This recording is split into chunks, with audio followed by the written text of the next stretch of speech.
Hello everyone, and welcome back to Crime Stories for Sleep. I'm Robert, and before we begin, I'd like to ask for a little support. Subscribe, leave a like, and if you do, let me know in the comments where in the world you are listening from. These may seem like small gestures, but they are essential to help the channel grow and allow me to keep bringing you these stories every night. Now, lower the volume just a bit, get comfortable, turn off the lights, and let us dive together into tonight's first story. Community of Woodland Park, Colorado, nestles beneath the grandeur of Pikes Peak, a peaceful town where the crisp mountain air typically carries nothing more threatening than the scent of pine and the promise of approaching snow. It was a place known for its tranquil scenery and undisturbed routines, a place where residents felt safe. Kelsey Barrett, age 29 and working as a flight instructor, had chosen this town to build her future and raise her daughter. With a warm smile and a passion for aviation, Kelsey was a beloved presence, a devoted mother to her infant daughter Kaylee, and a skilled aviator who taught others to fly. Her life, like the town she lived in, seemed peaceful, ordered, and full of promise. But the tranquility of Woodland Park was about to be shattered by a crime so calculated and brutal it would leave a permanent scar on the town and ripple across the entire nation. Thanksgiving Day 2018 dawned cold and clear. For many, it was a time for family, gratitude, and warmth. For Kelsey Barrett, it would be her last day alive. The final sighting of her came from a supermarket security camera. The grainy footage shows a young mother, her child seated in the shopping cart, moving through the aisles of a local Safeway. It's an ordinary moment, a snapshot of daily life that would later become a relic of a life cut tragically short. That same day, she met with her fiancé and Kaylee's father, Patrick Frazee. They exchanged custody of their daughter, a routine part of their shared parenting arrangement. Frazee told investigators he saw Kelsey that afternoon when she handed Kaylee over to him. It was a brief encounter, the last confirmed exchange before Kelsey disappeared into an alarming void. In the days that followed, a disturbing silence settled in. Kelsey's mother, Cheryl Barrett, living far away in Idaho, felt a growing knot of anxiety. Her regular phone conversations with her daughter went unanswered. Then came a series of strange text messages from Kelsey's phone. On November 25th, a message was sent to her employer, DOS Aviation, stating she would be taking time off work. That same day, her phone connected to a cell tower near Gooding, Idaho, more than 800 miles from her home. To her mother, the wording seemed off, the phrasing awkward, and not matching her daughter's usual communication style, and the location seemed impossible. By December 2nd, 10 days since anyone had actually spoken with her, Cheryl's worry had escalated to terror. She filed a missing persons report. The initial police investigation encountered multiple puzzling obstacles. Kelsey's home was tidy. Her vehicle sat parked outside, and only her purse appeared to be missing. There were no signs of struggle or obvious clues pointing to what might have happened. Patrick Frazee, the reserved cattle rancher from nearby Florissant, was questioned. He appeared cooperative, though his demeanor struck investigators as disturbingly calm for someone whose fiancée had vanished without explanation. He maintained that Kelsey had simply left, perhaps needing space. Yet as detectives dug deeper into his account, inconsistencies emerged. The first major breakthrough came from cell phone records showing activity near Idaho, leading investigators toward Crystal Lee Kenny, a 32-year-old nurse from Idaho who shared a long, complicated history with Frazee. They had maintained a romantic involvement for years, even after he met and became engaged to Kelsey. As law enforcement examined their communications, darker details began unfolding, transforming what started as a missing persons case into a homicide investigation centered on Patrick Frazee. Investigators traveled to Idaho to confront Crystal Lee, offering her a deal. Share everything she knew in exchange for a reduced charge. Faced with the prospect of serious prison time, Crystal began talking, revealing a disturbing story of obsession, control, and brutal violence that would unravel the mystery behind Kelsey's disappearance. Her testimony painted Patrick Frazee not as a grieving partner, but as a calculating murderer. She told detectives he had been planning the murder for months, attempting to recruit her assistance on 3 separate occasions. The first scheme involved poisoning. He requested she lace Kelsey's preferred Starbucks beverage, a caramel macchiato, with a lethal substance. Crystal, being a nurse, had access to various pharmaceuticals. She claimed she drove to Colorado with this purpose, but lost her nerve and couldn't go through with it. The second plot involved a baseball bat. He proposed she ambush Kelsey and beat her. Again, she claimed she couldn't follow through. The third attempt was to involve a metal pipe. Each time, his frustration mounted.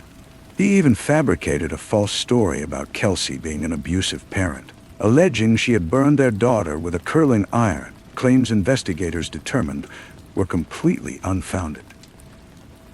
He was building a justification for a murder he was determined to commit. On Thanksgiving Day, Frazee decided to take matters into his own hands. On November 24th, 2 days after Kelsey's last known sighting, Crystal received a phone call from Frazee. His tone was disturbingly casual. "There's a mess you need to clean up." She understood his meaning instantly. Driven by a dangerous combination of affection and fear, she got in her car and embarked on a nearly 12-hour drive from Idaho to Colorado. Upon arriving at Kelsey's townhouse, she was confronted with a horrific scene. Frazee had described the details with disturbing detachment. He had told Kelsey they were going to play a game. After blindfolding her, he asked her to guess the scents of various candles. As she focused on the pleasant aromas of vanilla and cinnamon, he retrieved a hidden baseball bat and began attacking her. The assault was brutal and sustained, and throughout this ordeal, their 1-year-old daughter Kaylee remained in her playpen in a back bedroom. Crystal spent hours methodically eliminating all traces of the violence. Blood then spattered across curtains, pillows, books, and even on Kaylee's toys. She scrubbed floors, sanitized the bathroom, and gathered the blood-soaked items. Meanwhile, Frazee had transported Kelsey's body, wrapped in a blanket and placed inside a black plastic tote, to his family's ranch. He attended Thanksgiving dinner with his family as though nothing was wrong, while Kelsey's body remained stored on his property. Later, Crystal witnessed as Frazee burned the plastic container with Kelsey's body and her purse in a fire pit at the ranch. He had wanted her to transport the ashes back to Idaho, but she refused. He did convince her to take Kelsey's phone and gun instead. The goal was to create a false trail. Crystal drove back to Idaho and used Kelsey's phone to send misleading messages to her employer and to Frazee himself. She later disposed of the phone in an attempt to support the story that Kelsey had left voluntarily. With Crystal Lee's confession in hand, the investigation gained momentum. Law enforcement executed search warrants on Frazee's property, finding blood traces and the location of the fire. Testing in Kelsey's bathroom revealed the horrifying extent of the violence, with her DNA detected throughout the space. Despite Crystal's thorough cleaning efforts, the investigation had shifted from a missing persons case to one of savage, premeditated murder. On December 21, 2018, Patrick Frazee was arrested and charged with murdering Kelsey Barrett. The trial against Patrick Frazee began on October 28, 2019. The Teller County courtroom was filled to capacity, the atmosphere heavy with anticipation and grief. The prosecution built their case on substantial circumstantial evidence, with Crystal Lee's testimony serving as its somber foundation.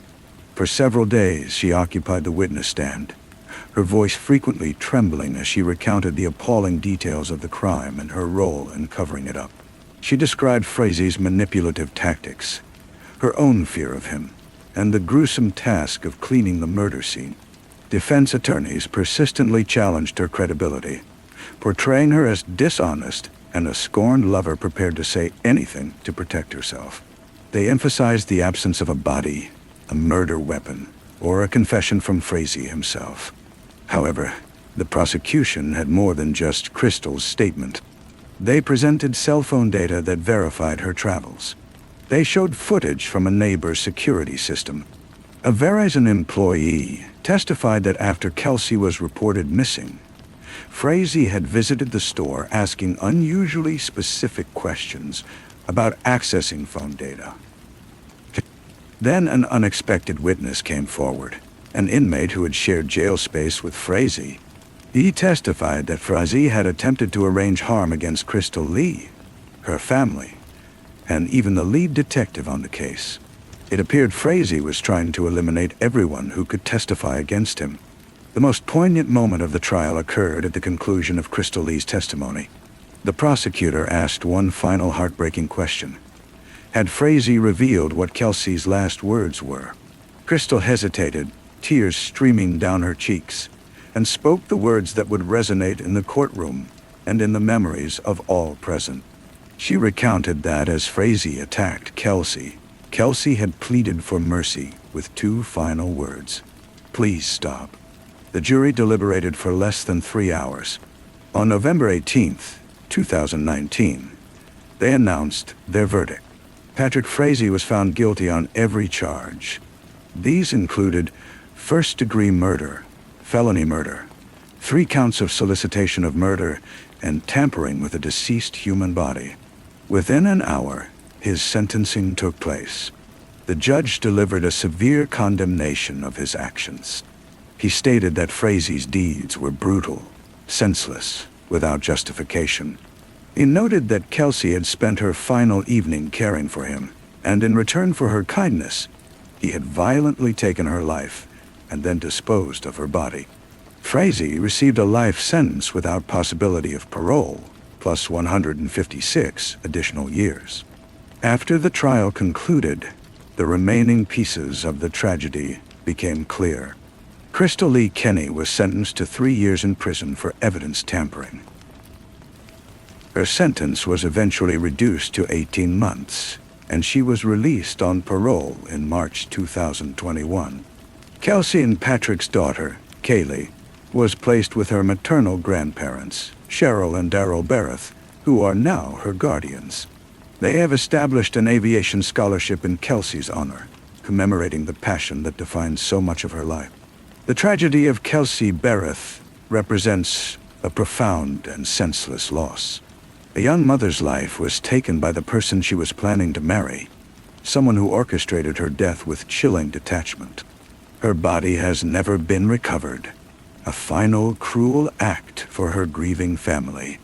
The peaceful community of Woodland Park has been forever changed, a reminder that evil can hide behind the calmest facades. Yet, amid the horror, there remains the enduring memory of Kelsey Barrett, a vibrant, loving mother, a skilled aviator, and a woman whose life, though tragically cut short, still inspires a legacy of love and remembrance. The quest for justice for Kelsey has concluded, but the mission to keep her memory alive in the hearts of those who loved her will continue forever. Story 2. Terry Caffey's life was rooted in quiet faith, anchored in the rural Texas soil, and the hymns echoing through their modest church each Sunday. Alba, a community so small it resembled a collection of driveways for its few hundred residents, was the kind of place where everyone knew your business, yet they'd also bring you a casserole when you were sick. It was a world of simple beliefs and profound connections. At its heart stood a family that seemed like the epitome of Midwestern devotion. Terry Caffey was a man formed from the very land he inhabited, solid, reliable, and fervently dedicated to his faith. He served as youth pastor at Miracle Faith Baptist Church, his voice a steady, reassuring guide for teenagers navigating the turbulent waters of adolescence.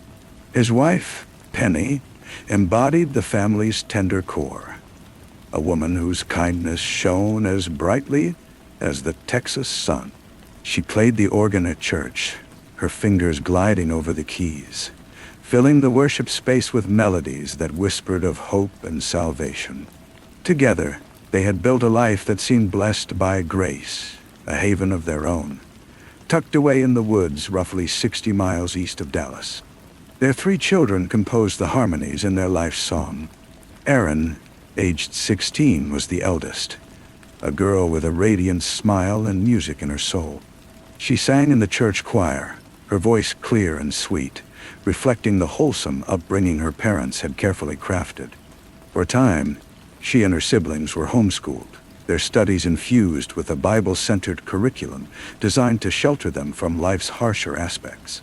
Erin, who had been diagnosed with attention deficit disorder, seemed to flourish in this protected environment. Yet, teenage years are a tide that draws even the most firmly anchored spirits toward uncharted waters. Just 6 weeks before their lives were torn apart, the Caffey children had returned to public schooling. Matthew, known to all as Bubba, was 13, standing on the threshold of manhood, bearing his father's determined look and a quiet inner strength. Tyler, 8 years old, was the baby of the family, a bundle of boundless energy and pure joy, serving as the family's exclamation point of sheer delight. They were a cohesive unit, a cluster of 5 bright stars shining in the vast Texas darkness. Their home, a cabin set back from the road, echoed with laughter, devotion, and the reassuring rhythms of a household united by love and belief.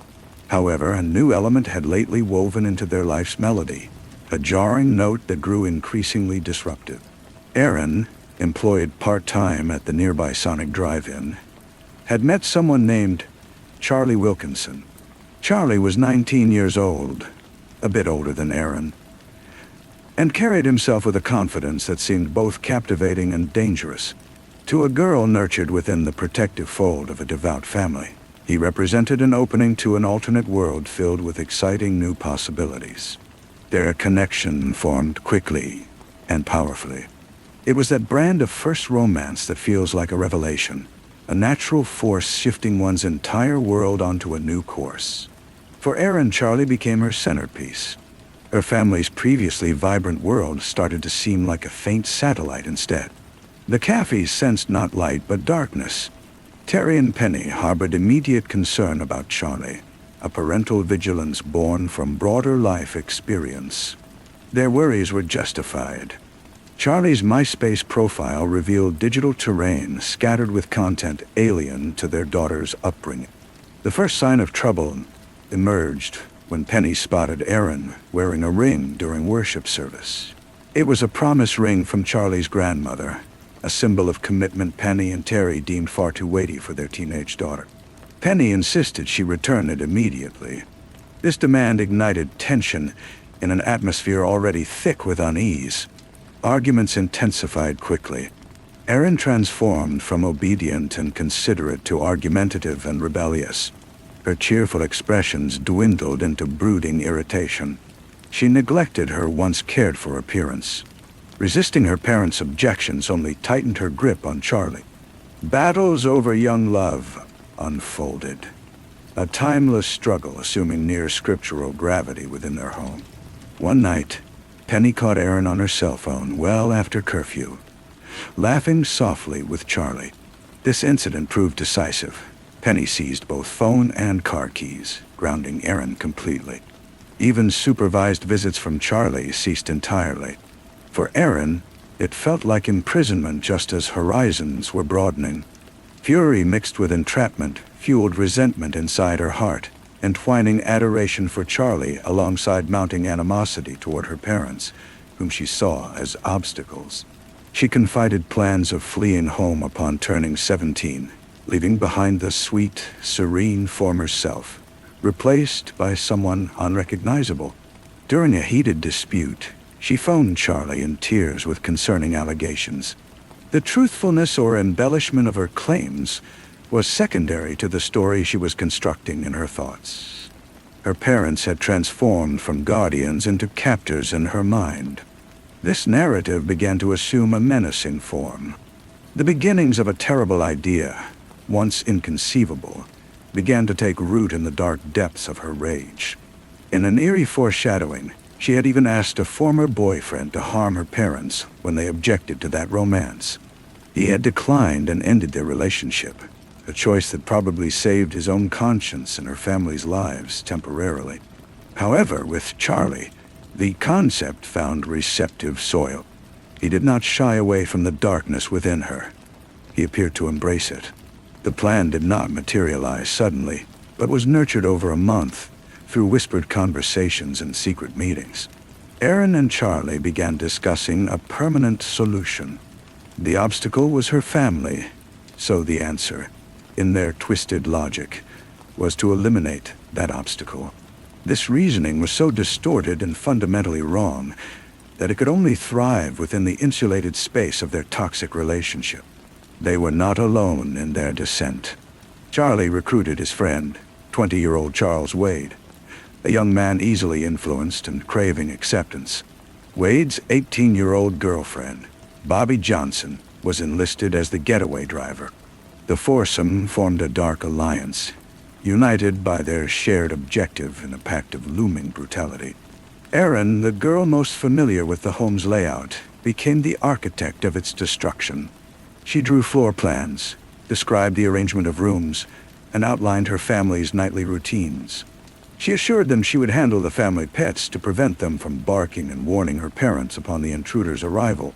She would ensure one door remained unlocked. She provided them with the roadmap for murder. Her partners later told law enforcement that the entire concept originated from her. They asserted she was the driving force behind the conspiracy, with her desire to be with Charlie serving as the engine propelling them all toward disaster.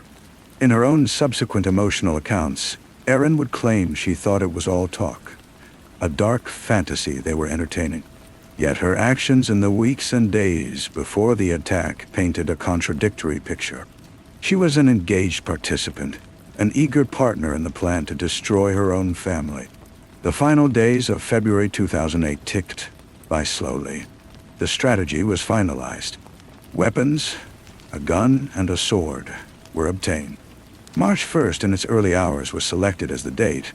In the stillness of the Texas night, while the Caffey family slumbered under the illusion that their main concern was a defiant teenage daughter, a much graver threat assembled at their doorstep, poised to invade their sanctuary and extinguish its inhabitants one by one. The final evening of February transitioned into March's first morning beneath a blanket of rural darkness. Terry Caffey returned home around midnight, exhaustion from a 14-hour workday deeply embedded in his body. The house lay silent, like a vessel, cradling his sleeping family. He reheated his dinner, ate sparingly, then succumbed to fatigue, sinking into a deep sleep. He remained unaware until 3:08 a.m., when a jarring noise, the sound of their bedroom door bursting open, jolted him awake. His initial drowsy thought involved his children. Perhaps one had fled from a nightmare seeking comfort in their parents' bed. But then his world erupted in a barrage of gunshots, a deafening clamor that felt like it ripped through reality itself. Beside him, he felt Penny convulse as bullets struck her. Primal instinct took command. Terry flung an arm over his wife as an instinctive shield and lifted his own body upward. Subsequent rounds tore through his chest and face with such force they hurled him off the bed onto the floor. Darkness enveloped him until consciousness returned amid total pandemonium. Smoke-filled air reeking sharply of gunpowder, frantic activity, and two separate voices audible nearby. Someone kicked his foot while hot breath hovered close. He thought inwardly, God, make this quick. Yet no fatal strike followed. Instead, he remained prone, bleeding profusely, paralyzed on his right side. Then one thought pierced the agony's haze. The kids! The kids! Footsteps thundered upstairs, triggering panic. He grabbed at the mattress, bedding, anything to help him raise his mangled torso upright. Then came a scream eternally branded onto memory's core, echoing perpetually within his heart. His son Bubba's cry. Charlie, why are you doing this? The name hit Terry as forcefully as a bullet. Charlie, Erin's boyfriend. The pieces of the nightmare clicked into terrifying, unthinkable logic. This wasn't a random burglary. This was retaliation for keeping Charlie and Aaron apart. More gunfire followed. Then silence. Terry collapsed back, overwhelmed. He didn't know the complete horror at that moment. He didn't realize that Tyler, aged 8 and terrified, had hidden in an upstairs closet, only to be discovered and killed with the sword. Terry lost consciousness once more. Upon regaining awareness, the room was engulfed in flames. Fire crept up the walls, and thick black smoke filled the air. The house was a blazing inferno erupting around him, an instinct for survival, stronger than sorrow or suffering, surged through him. He needed to escape. He attempted to climb over the bed, and that's when he saw Penny. The image was horrific, a scene from hell itself. She had been attacked with the sword, her injuries fatal. In that heart-stopping instant, he knew she was dead. The only exit was through the bathroom window. He dragged himself along, pulling his disabled legs, his body a canvas of torment. He maneuvered through the window and tumbled to the ground outside. The cold night air stung his burned skin. Far off, through the trees, he could make out the glow from his nearest neighbor's window, Tommy and Helen's place. It was a beacon of hope in a world that had just been swallowed by shadow. The trek felt endless. The distance was roughly 400 yards. It took over an hour. He crawled, his body protesting with every motion, his lungs saturated with smoke. Blood marked a trail behind him in the soil. Midway through, he felt like surrendering, lying down and letting death claim him. He longed to join his family. But then another idea, sharp and distinct, pierced through the suffering. If I couldn't protect my family, I must survive long enough to ensure those responsible face justice. He had glimpsed faces. He had heard a name. He needed to live. He fixed his gaze on the light in the window and summoned every remaining bit of energy to continue forward. He finally collapsed on his neighbor's porch, a broken, bleeding man who had dragged himself from the wreckage of his former life. Tommy and Helen opened their door to a nightmare they could scarcely comprehend. They called 911. As help arrived, Terry Caffey clung to what little remained, his story. The first call Terry made from the hospital was to his parents. He spoke with difficulty through sorrow and pain. They're all gone. Penny and our children are all gone. But they weren't completely lost. As time passed, law enforcement relayed news. There was one more survivor. Aaron lived. The update jolted Terry's fading soul like electricity. A purpose for living ignited within suffocating gloom. Something worth fighting for. But hope proved fleeting. Within an hour, when family visited his hospital bedside, they announced, Aaron has been arrested. She faces murder charges.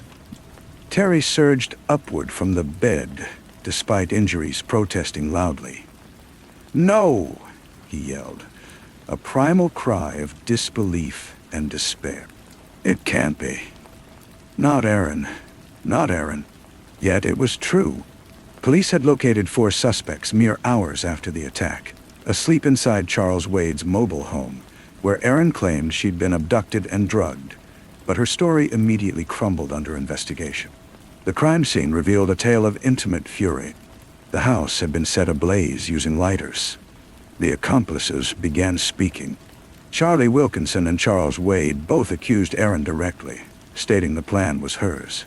Her motive wanting her parents dead due to their interference in her relationship. She was the mastermind. Bobby Johnson, the getaway driver, gave the most unsettling account, telling investigators that while driving away from the burning house, with screams of the dying still audible in the night, Aaron sat in the car and remarked in an unnervingly calm tone, "That was awesome." The kidnapped victim narrative vanished, replaced by a monstrous picture of a daughter who had planned the massacre of her own family. 2 days after the attack, with her initial story discredited, Erin Caffey was arrested and charged with capital murder. The following days and weeks became a blur of indescribable sorrow for Terry. He contemplated ending his own life. The world seemed void of color and purpose. He was overwhelmed by fierce hatred toward the young men who had wielded the weapons, and a storm of bewilderment and agony regarding his daughter's betrayal. The legal process advanced with grim precision. Erin, despite being only 16, was approved to stand trial as an adult. She, along with Wilkinson, Wade, and Johnson, faced 3 counts each of capital murder. Each had their bail set at $1, $5 million. Initially, the district attorney pursued capital punishment for Wilkinson and Wade, the pair who carried out the murders. This was the retribution that many, Terry included in his darkest moments, yearned for. However, as time passed, a transformation began within Terry Caffey. His grief and fury acted as poison, and he understood they would destroy him. Permitting the hatred to dominate him would prevent him from ever honoring his lost family. He sought solace in what had always been his foundation, his faith. He prayed constantly, even when filled with anger toward God for permitting this tragedy. Forgiveness seemed an unreachable horizon at first. One day, he returned alone to his land. The charred remains of his house loomed as a grim reminder of his catastrophe. Standing beneath the vast Texas sky, he extended his arms and cried out, "God, why didn't you take me? Why did you claim my family? I demand not next week or next month, today." As he spoke these words, his gaze landed on a sheet of paper fluttering from a nail on a nearby tree. He approached it and found it was a page from a daily devotional, miraculously preserved from the elements. It bore the phrase, "You're sovereign. You're in control." This was a profound, life-altering moment, a sign and a release. The path to forgiveness wasn't immediate. It was lengthy and demanding. He first forgave his daughter. "That was my child," he would later explain. "It was initially difficult, but I managed to forgive her and begin healing our relationship." Forgiving the young men responsible for killing his wife and sons proved immensely harder. Yet when prosecutors told him they were pursuing the death penalty, Terry reflected on it in prayer. What would Jesus do? He asked himself. He felt certain God would grant them life. His request was honored. In return for guilty pleas, Charlie Wilkinson and Charles Wade avoided execution and received life imprisonment without parole. Bobby Johnson, who had remained in the vehicle and did not directly participate in the killings, was given a 40-year prison term. And Erin Caffey, the central figure in these events, accepted a plea agreement on January 2nd, 2009. She was sentenced to 2 consecutive life terms plus 25 years and will be eligible for parole at age 59. By that time, her father will be in his 80s. Still, he clings to the hope of witnessing her freedom while he lives. He visits Erin in prison regularly. Their relationship is a complicated weave of love, mourning, and unspoken questions lingering between them. In interviews conducted from prison, Erin's account has evolved over time. She talks about poor decisions made out of desperation, about lies building upon lies without foreseeing how her actions would unfold into consequences so severe. She expresses deep regret, tears often filling her eyes when she mentions her father's visits or hearing him affirm his steadfast love for her. Yet questions remain about the depth of her remorse and whether she fully grasps the magnitude of what was taken. For Terry Caffey, the journey of forgiveness continues. He has remarried and rebuilt his life, finding purpose in sharing his story of faith, loss, and the transformative power of forgiveness. He speaks at churches and events across the country, his testimony a living example of grace triumphing over unimaginable grief. He has written books detailing his journey, hoping that others facing their own darkness might find a path toward healing. The burned foundation where his home once stood has been replaced by a new structure, but the memory of that terrible night remains etched in the landscape and in Terry's heart. The story of the Caffey family is one that challenges easy answers. It speaks to the destructive power of teenage obsession, the tragic consequences when rebellion meets enablement, and the system's struggle to balance justice with mercy for young offenders. It raises uncomfortable questions about parental authority, adolescent autonomy, and where protective boundaries become suffocating control. Most profoundly, it stands as a testament to the possibility of forgiveness, even in the face of ultimate betrayal. Terry Caffey's choice to forgive, not to excuse or forget, but to release the poison of hatred, offers a different kind of resolution than the criminal justice system alone can provide.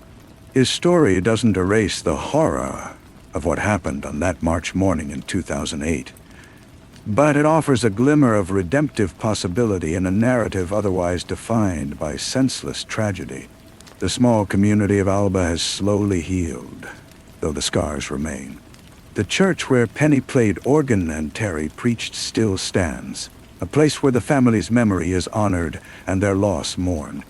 For those who knew the Caffeys, the tragedy serves as a perpetual reminder of life's fragility and the unfathomable depths of both human darkness and human resilience. Tyler and Bubba and Penny are gone, but they are not forgotten. Their lives, though cut tragically short, touched many. Tyler's boundless energy and joy, Bubba's quiet strength and kindness, Penny's gentle spirit and musical gifts. These memories persist in the hearts of those who loved them. Erin Caffey remains in prison, serving her sentence and living with the consequences of choices made when she was barely more than a child herself. Whether true redemption is possible for her, whether forgiveness from her father can translate into forgiveness from herself, remains an open question. The three others involved in the murders likewise serve their sentences, their lives forever defined by one night of violence they can never undo. In the end, the Caffey family tragedy is a story without winners, only varying degrees of loss.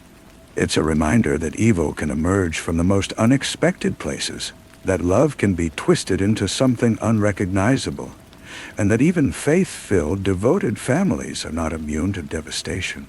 Yet it's also a story about the astonishing capacity of the human spirit to survive, to forgive, and to find meaning even in the deepest darkness.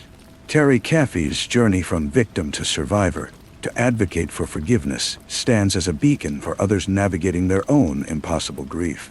His message is not that forgiveness is easy or quick, but that it's possible, and that choosing forgiveness over hatred is ultimately the path to freedom. As Terry himself often says in his talks, unforgiveness is like drinking poison and expecting the other person to die.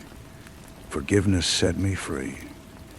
The story continues to resonate years later, featured in documentaries, true crime programs, and Terry's own speaking engagements. It serves different purposes for different audiences.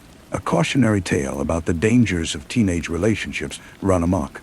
A study in criminal psychology and group dynamics, an exploration of the juvenile justice system's complexity.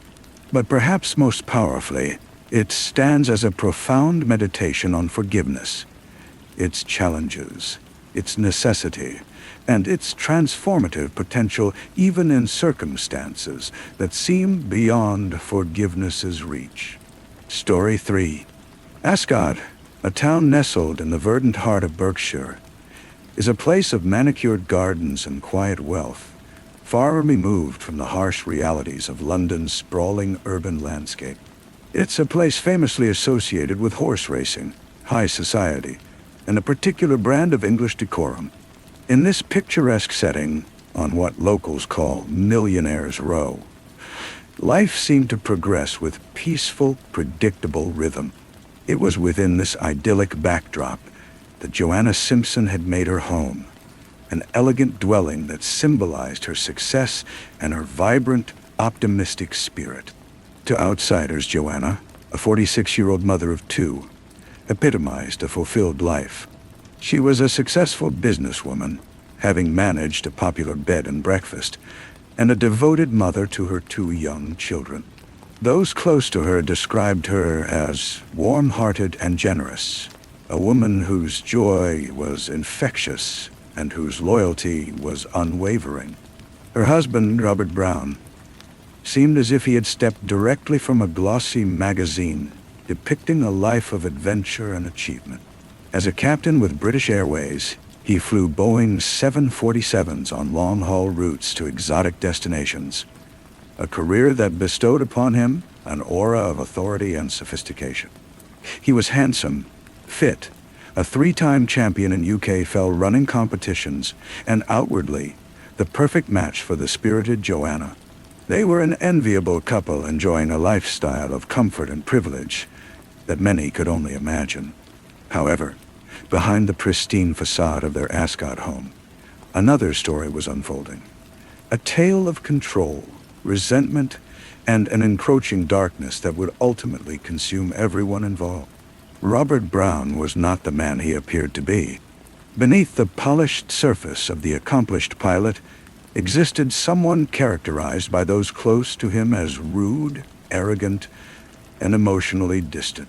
He harbored a simmering rage within, a man who viewed everything through his own sense of grievance and entitlement. Their courtship had been swift and intense. They met. He moved into the home Joanna had purchased with her previous husband, and within months, they were engaged. He proposed in Hong Kong on Christmas Day, 1998, and they married in an intimate ceremony in Ascot just 2 months later.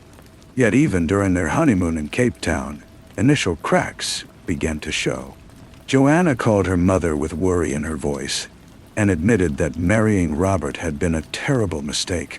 She felt trapped, a sensation that only intensified when she learned she was pregnant just months after their wedding. Despite her doubts about the marriage's wisdom, Joanna possessed unwavering resolve. She honored her commitments because she took those vows seriously. She dedicated herself fully toward making the best of things, focusing on nurturing their family and raising both children, a son and a daughter, within those lovely walls where love once seemed possible, but now felt strained. The primary source of conflict lay rooted in financial matters.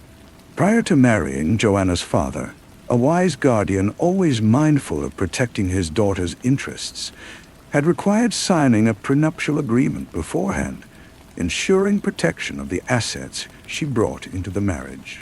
But Robert viewed the document differently, seeing it not as a reasonable safeguard, but as a personal insult, suggesting he was inferior or unworthy, fueling deep-seated insecurities and building resentment over time, until it became a toxic fixation, consuming his thoughts and poisoning their relationship beyond repair. By 2007, accusations of infidelity flew, fueled by jealousy that turned their situation volatile and dangerous. Tensions escalated to unbearable levels, forcing confrontation. The closing days of their marriage were marked by Robert's increasing hostility. In one particularly disturbing incident, Joanna confided in friends that Robert had issued a chilling ultimatum. She was free to leave, but the children must stay with him. The following day, she fled to the Isle of Man, seeking refuge at her mother's home. By phone, she confirmed her decision to end the relationship. His response came as a barely veiled threat. Telling anyone about what happened would lead to severe consequences for her. The subsequent divorce was as contentious as their marriage had been poisonous, dragging on for years. A relentless battle fought through lawyers and legal documents. Robert's bitterness over the prenuptial agreement grew intense. His feeling of being cheated and financially stripped became the central narrative of his existence. He saw himself as the victim, a man betrayed by a manipulative, wealthy woman using her fortune against him. Then, just 11 days before Joanna's death, A groundbreaking court decision sent shockwaves through divorce law circles. In Radmacher v. Granatino, the UK Supreme Court upheld the enforceability of prenuptial agreements, establishing that such contracts were indeed legally binding. For Joanna, this was cause for celebration. She called her stepbrother and a friend, her voice filled with hopeful relief. She believed the verdict would finally end her protracted and agonizing divorce, affirming the agreement she and Robert had signed years earlier. Yet her friend felt a foreboding chill, knowing how Robert would receive the news. It wouldn't represent closure for him.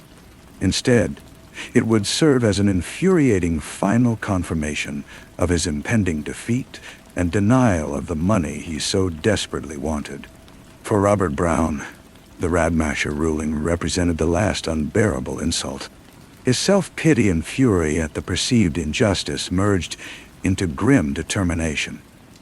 If the legal system wouldn't grant him what he felt entitled to, he would exact his own version of justice. He began planning with meticulous care. He visited a garden center and purchased a large plastic storage container. He then drove to a remote section of Windsor Great Park, familiar from his trail running days. There, he dug a deep pit, a grave awaiting its occupant. He placed the plastic container inside. The pit wasn't meant for documents. It was meant for burying a body. Halloween night 2010 arrived. The air was sharp and cold, streets alive with children in costumes collecting treats. But on Millionaire's Row, a different horror was about to unfold. Robert was scheduled to return the children to Joanna's home after they had spent time with him. Joanna, who had become increasingly fearful of her estranged husband, always ensured she wasn't alone during these exchanges. But that evening, for reasons unknown, her companions were absent. She was alone. Robert arrived with the children rushing past him into the house. At the doorway, their final deadly argument erupted. The specifics of their words are forever silenced by death's quiet. Yet the result was one of brutal, unchecked violence. While their two young children hid trembling in a playroom, Robert Brown retrieved a claw hammer he had concealed and savagely attacked his wife. He struck her repeatedly, at least 14 times, with crushing blows. She had raised her arms in desperate defense. The injuries on her limbs stand as silent witnesses to her final moments of terror. The aftermath was as calculated as the preparation. There was no emergency call or remorse, only systematic execution of his plan. He wrapped Joanna's body in plastic. He went to the bedroom and removed the CCTV system, deleting all digital evidence. He transported Joanna's body to his vehicle and placed it in the trunk. He drove his children to his girlfriend's home, a British Airways flight attendant he had begun seeing, and dropped them off calmly, his demeanor showing no hint of the horror he had just committed. Then he drove under night's cover to Windsor Great Park and the isolated spot where he had prepared the grave. He placed Joanna's body in the plastic container he had buried days before, covering it with soil. He also buried the hammer and CCTV equipment, disposing of every instrument of his crime before driving away. A man at liberty who thought he had executed a perfect murder. On the morning of November 1st, 2010, Robert Brown called police to arrange a meeting about a serious domestic matter. The vague, alarming wording immediately raised concerns for Joanna's safety. Officers were sent to her Ascot home. They forced entry and encountered a horrific scene. Blood everywhere, sprayed across walls and smeared on floors. Yet Joanna was nowhere to be found. Robert Brown was promptly arrested on suspicion of murder. The investigation team presumed that since he had turned himself in, he would readily confess and reveal Joanna's location. They were wrong. For several days, he remained an unyielding wall of resistance. In 9 separate interrogations, his response to nearly every question was a cold, indifferent, no comment. He presented himself as the injured party, a man pushed to his limits by a bitter divorce and a vindictive wife. He pointed to the prenuptial agreement, his voice full of self-pitying fury, as the source of all his troubles. A turning point came on the third day when, frustrated by his lack of cooperation, police displayed photographs of the blood-soaked crime scene. The harsh, irrefutable evidence of his violence seemed to finally breach his wall of denial. Following a quiet conversation with his lawyer, his story shifted. He told authorities he had lost his temper. He then admitted that he had tried to conceal her body in a container from the garden center and buried her in Windsor Great Park. On November 4th, he guided police to a remote wooded area near Legoland, Windsor. There, in the cold, damp soil, they found the plastic container. Inside, wrapped in a black bag, was Joanna Simpson's body. The autopsy revealed the full brutality of Robert Brown's actions. Joanna had been struck with severe force to the head at least 14 times with a claw hammer. Any single blow could have been fatal. Her body also showed defensive injuries, silent testimony to her frantic struggle to survive. She was laid to rest on the Isle of Man on property owned by her family, a final homecoming to a place she had once sought refuge. The trial of Robert Brown began on May 11th, 2011, at Reading Crown Court. The prosecution's case seemed ironclad. They had a confession, a body, and abundant evidence of premeditation. Brown had dug the grave beforehand. He had brought the murder weapon concealed in his daughter's school bag. He had systematically disposed of evidence. This was not an impulsive act. It was deliberate, premeditated murder. However, Robert Brown offered a different story. He pleaded not guilty to murder, but guilty to manslaughter based on diminished responsibility. His defense centered on a psychiatric condition known as adjustment disorder. A defense psychiatrist stated that extreme stress from the hostile divorce had rendered Brown psychologically unbalanced, diminishing his self-control. They argued the killing was not premeditated murder, but a tragic result of mental illness. The prosecution's forensic psychiatrist, Dr. Philip Joseph, strongly disagreed. After interviewing Brown in prison, he described him as an intelligent person with substantial resilience and self-control. He maintained it was highly unlikely that Brown could have continued working as an international airline pilot, a role demanding significant mental strength if he were suffering from a debilitating mental disorder. In an unusual move for someone claiming diminished responsibility, Robert Brown testified in his own defense. His testimony was a masterclass in self-pity and blame-shifting. He portrayed himself as driven to despair by a manipulative, wealthy woman intent on destroying him. He claimed he was forced into signing the prenup, that Joanna had been controlling and cruel, and that the divorce process was rigged against him. He provided no credible explanation for bringing a hammer to Joanna's home that evening or for digging a grave in advance. He said his memory of the actual killing was hazy, and that his next clear memory was after burying her body. His explanation for pre-burying the plastic container was bizarre. He claimed he intended to fill it with legal documents and bury it as a time capsule representing the fraud of his marriage. After 10 days of trial and nearly 15 hours of jury deliberation, they reached their verdict. On the charge of murder, they found Robert Brown not guilty, accepting the diminished responsibility defense and convicting him instead of the lesser offense of manslaughter. For Joanna's family and friends, who had endured each painful day of proceedings, watching the man who brutally ended their beloved Joanna's life portray himself as the victim, the verdict represented a failure of justice, an incomprehensible, crushing blow. Robert Brown received a prison sentence of 26 years, 24 for manslaughter and 2 for obstructing a coroner. Though lengthy, this sentence carried a sobering truth. Under the law then in effect, he would be eligible for mandatory early release on parole after serving only half his sentence. 13 years for the cruel, calculated murder of a woman whose only offense was wanting to escape him. For Joanna's mother, Diana Parks, and her closest friend, Hetty Barkworth Nanton. The verdict and sentence were not an ending, but a beginning. They were determined not to let Robert Brown's self-pitying narrative be the lasting memory of Joanna's life. They vowed to fight to ensure he wouldn't be released to potentially harm another woman, and to advocate for a justice system that better understood and addressed domestic violence. In 2023, as Robert Brown's scheduled release approached, they launched a prominent public campaign to keep him imprisoned. They argued he continued to pose a danger, citing his lack of genuine remorse and narcissistic personality. Their timing proved crucial. Recent legal changes had been enacted.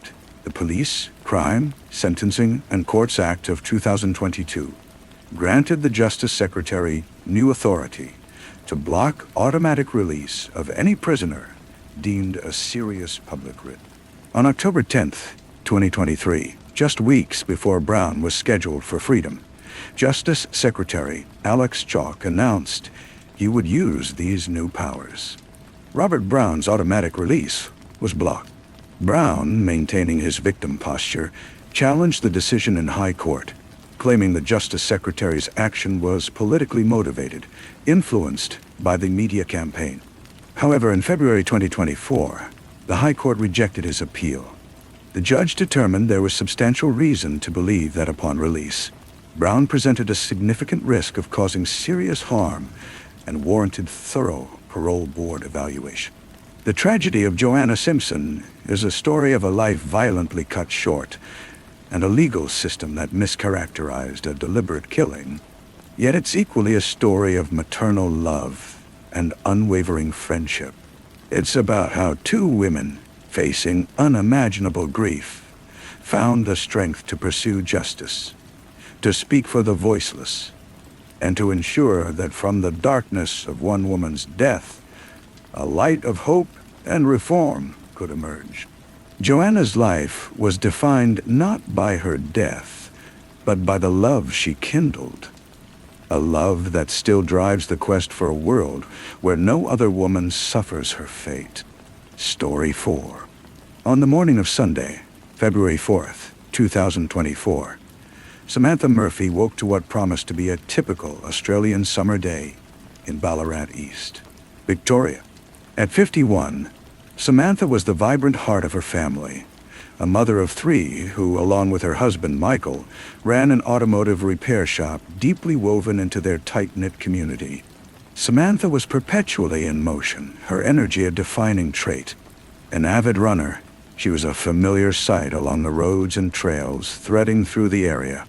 Her slender frame and shoulder-length blonde hair were often glimpsed as she pursued her daily runs, a ritual as essential to her as her morning coffee. The evening before, she and Michael had hosted friends for dinner.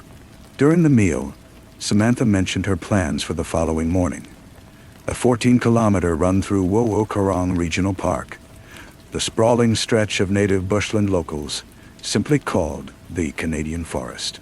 This was familiar territory for her, a place where eucalyptus scented the air, and the only sounds were gravel crunching underfoot and native birdsong. At 7:00 a.m., her routine began. A security camera at the Murphy home captured the last confirmed sighting of her, a woman in a brown tank top and black leggings, leaving her driveway, ready to embrace the day. She carried her mobile phone and Apple Watch. The family had brunch plans at 11:00 a.m. And this run was her personal time, a moment of solitude before the day's activities began. The sun climbed higher as temperatures rose toward a scorching 36 degrees Celsius. Time passed. 11 o'clock came and went. At the brunch gathering, family and friends assembled, but Samantha was nowhere to be found. Initial concern, easily dismissed at first. Perhaps she'd misjudged her pace or stopped to chat with someone, slowly crystallized into genuine alarm. It was completely unlike her not to show up or make contact. As the afternoon wore on, worry transformed into cold, sickening dread. Michael Murphy contacted police. His wife had vanished. The first hours in any missing person investigation are a frantic race against time. For Victoria Police, Samantha Murphy's disappearance presented an immediate and baffling puzzle. A fit woman had set out on a run along a familiar trail in broad daylight and simply vanished without trace. There were no signs of struggle, no witnesses to shed light on what might have happened. The search began immediately, a massive coordinated effort involving specialized teams from across Victoria.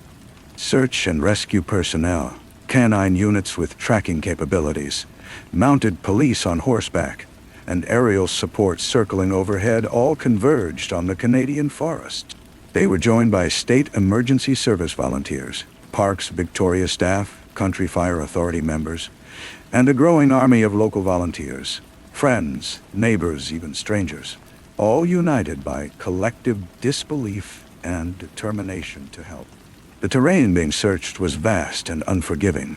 Wu-Ukarang Regional Park encompasses dense scrubland, abandoned mine shafts, winding and often unmarked trails, a place where getting lost is all too easy. Initially, investigators leaned toward a straightforward, tragic scenario. Perhaps Samantha had experienced a medical episode, suffered an injury, or taken a fall, possibly hurt or disoriented, waiting for help just off the trail. Search teams spread across the landscape, their bright uniforms stark against the muted tones of the Australian bush, beating through undergrowth and calling Samantha's name. Each potential discovery, discarded items or pieces of clothing, sparked brief hope that quickly dissolved when proven unrelated. Days blurred together, each sunset deepening the desperation. Technology offered some promising yet ultimately frustrating leads. Data from Samantha's phone indicated it had connected with a tower near Buninyong, roughly 14 kilometers away. Her Apple Watch, equipped with emergency capabilities, remained unused. GPS data from her run appeared normal for the first 7 kilometers toward the Mount Clear area bordering the forest, then showed irregularities and disruption. The digital trail vanished. After 5 exhaustive, fruitless days, the official search was scaled back. Police delivered a grim assessment. They no longer believed that Samantha Murphy had simply encountered an accident or left voluntarily. The investigation was now being treated as suspicious. The Missing Persons Unit, a team of detectives seasoned by harsh realities, took control. They issued a public statement that sent shockwaves through the community. They believed Samantha had met with foul play and that one or more individuals were likely involved in her disappearance. This announcement transformed the atmosphere in Ballarat. The initial hope of finding her alive gave way to unsettling dread. This wasn't just a tragedy. It was a crime. The random, senseless violence people watched on television had invaded the peaceful sanctuary of their town. For the women of Ballarat, the situation struck a particularly chilling chord. A woman couldn't even go for a run in broad daylight without her life being endangered. The trails of the Canadian forest, once places of recreation and escape, now felt menacing, shadowed by the specter of what might have befallen Samantha Murphy. Yet the community refused to give up. Volunteer searches continued, organized through networks that expanded to include thousands of participants. They combed through the wilderness, driven by profound loyalty to the Murphy family and steadfast determination not to let one of their own be forgotten. However, the digital realm also exposed a darker side. The Facebook community became a breeding ground for speculation, unfounded theories, and claims from self-proclaimed psychics, creating an online chaos that frustrated law enforcement and deepened the family's anguish. Victoria Police Chief Commissioner Shane Patton had to publicly appeal to people to stop speculating and allow investigators to do their work. As February drew to a close, the investigation seemed to have reached a standstill. The searches had yielded nothing. Public appeals had generated numerous leads, yet none proved substantial. The family existed in a state of suspended torment, caught between the faintest glimmer of hope and the crushing weight of probability. Then, 1 month after Samantha Murphy disappeared into the clear morning air, the investigation took a sudden and decisive turn. On March 6, 2024, a team of detectives from the Missing Persons Unit arrived at a residence in Scottsburn, a small rural community just a short drive from Ballarat. They arrested a 22-year-old man named Patrick Orrin Stevenson. The arrest sent shockwaves through the community, not just because a suspect had finally been apprehended, but because of who he was. Stevenson was the son of Orrin Stevenson, a former professional player in the Australian Football League, a sport that holds almost sacred status in Victoria. The Stevenson family was well known and respected in the area, and the notion that their son could be connected to such a heinous act seemed almost incomprehensible. The following day, Patrick Stevenson was charged with murdering Samantha Murphy. Police outlined their theory. They alleged Stevenson, who had no prior connection to the Murphy family, had deliberately attacked and killed Samantha in the Mount Clear area on the very day she went missing. The irregularity in her GPS data suddenly had a terrifying possible explanation. Stevenson appeared at the Ballarat Magistrates Court that afternoon. He was a young man, barely out of adolescence, now standing at the center of a case that had captivated the nation. The alleged crime was one of brutal, random violence. He entered a plea of not guilty. In a move highlighting the intense media scrutiny, the court granted a suppression order, initially concealing Stevenson's identity from the public, a measure often used to ensure a fair trial in high-profile cases. The secrecy surrounding his name only fueled public speculation, until the order was eventually lifted. With the arrest, the investigation's focus shifted once more.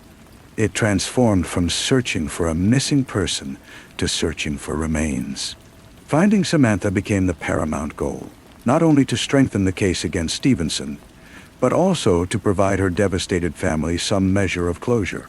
In several poignant public appeals, Michael Murphy had pleaded for any information that might lead them to his wife. "We need to bring her home," he implored, his voice strained with anguish beyond full comprehension. Samantha's mother, Pam, echoed this sentiment, her words painting every parent's ultimate nightmare. Not a day goes by without thinking about her daughter. Police searches resumed with renewed intensity, guided by new information, though specifics remained confidential. The search areas now included Enfield State Park and Buninyong Bushland Reserve south of Ballarat. Investigators took the unusual step of escorting Patrick Stevenson, who maintains his innocence, out of custody to search locations, perhaps hoping he might reveal something, or that his presence could trigger memory or remorse. These efforts mirrored all previous ones. They uncovered nothing. Samantha Murphy remained missing. Then in June came a small but devastating discovery. During a focused search of farmland near Durham Lead, approximately 4 kilometers south of Buninyong, investigators found Samantha's belongings. From the muddy edge of a farm dam, her wallet, identification, and her iPhone, still in its distinctive cover, were recovered. Remarkably, the device was found to be largely functional. Hope surged that data extracted from it, location history, messages, call records, might finally piece together the puzzle of her final hours and lead them to her resting place. Forensic specialists began working to retrieve information from the water-damaged device. As legal proceedings began their slow, methodical march toward trial, the scope of the police investigation came into view. During court hearings, prosecutors described the evidence file against Stevenson as unprecedented in scale, encompassing a massive volume of material, particularly extensive surveillance footage collected from homes and businesses throughout the sheer volume of this data has caused considerable delays in the judicial process, pushing the anticipated trial date to April 8, 2026. Stevenson also faces separate charges for traffic violations, including dangerous operation of a vehicle and driving while impaired, stemming from a motorcycle incident in October of the previous year. Though distinct from the murder allegation, These details add another dimension to the public image of the young man charged with this terrible act. He has retained the services of one of Australia's premier criminal lawyers, indicating the intensity of the legal battle ahead. Currently, Samantha Murphy's case lingers in an agonizing state of uncertainty. A man stands charged with her death, yet her body has not been found. A family must cope with an unimaginable grief, denied the fundamental human ritual of a funeral service, of a place to mourn. A town remains shaken, forever changed by the day a woman left for a run and never returned. The trial against Patrick Oren Stevenson, scheduled for 2026, is expected to be among the most closely watched in Australia's recent history. The prosecution will rely on a massive compilation of circumstantial evidence, including the unprecedented volume of surveillance recordings, complex electronic data from mobile devices, and testimony from experts in fields ranging from forensic analysis to digital technology. The defense team will undoubtedly challenge every element of a prosecution built without the definitive proof of a body. For the Murphy family and Ballarat's residents, the long wait for resolution is a test of endurance. The central, tormenting question, where is she, hangs over everything. The Australian wilderness, a place of scenic beauty and recreation, now conceals a dark mystery. Somewhere within its vast, silent expanse, Samantha Murphy rests, awaiting discovery. Until she is found, her story remains a haunting, incomplete narrative, a tribute to a life cut short in a community's enduring quest for closure. The search for Samantha, within the hearts of those who loved her, will continue forever. Story 5. In the quiet community of Bellevue, Florida, where the air was thick with the scent of pine and the distant drone of cicadas dominated summer nights, Seth Tyler Jackson was born on a clear February day in 1996. He entered the world as the son of Scott and Sonia Jackson, a boy whose bright red hair gleamed in the sunlight and whose eyes sparkled with the raw curiosity of childhood. Life in Bellevue moved at an unhurried pace, a mosaic of modest homes and vast fields where children like Seth spent their afternoons riding bikes along dirt roads or playing in the winding, shallow creeks that cut through the landscape. Scott worked long hours as an auto mechanic, his hands always marked with grease, supporting his family with steadfast determination forged from years of making ends meet. Sonia, his mother, was the heart of the household. Her laughter provided a cheerful counterpoint to everyday struggles, always ready with a hug or a home-cooked meal that filled the compact kitchen with comforting aromas. Seth was their only child, cherished in ways that made him feel like the center of their universe. However, he harbored an inner restlessness, a yearning for experiences beyond the predictable rhythms of small-town life. As Seth grew, so did his personality. By middle school, he was someone who attracted attention, not only because of his vivid red hair, which he kept long and tousled, but also due to his natural charisma and winning smile. He was athletic, quick during pickup basketball games at the community park, and possessed a talent for making friends with just a joke or a shared confidence. Yet beneath that sociable exterior, Seth grappled with the awkward upheavals of adolescence. His parents' divorce during his early childhood had left faint emotional scars. Scott had remarried, blending households, but Seth often felt like an outsider in this altered family dynamic. He lived primarily with his mother, Sonia, in a mobile home on the outskirts of town, where evenings were quiet except for occasional neighborhood sounds. School was inconsistent for him. He achieved solid grades when focused, but distractions pulled him away, like the appeal of social media where he could craft a persona that seemed larger than his reality. Facebook was his portal to the world, a space to share snapshots of his life, connect with young women, and escape routine.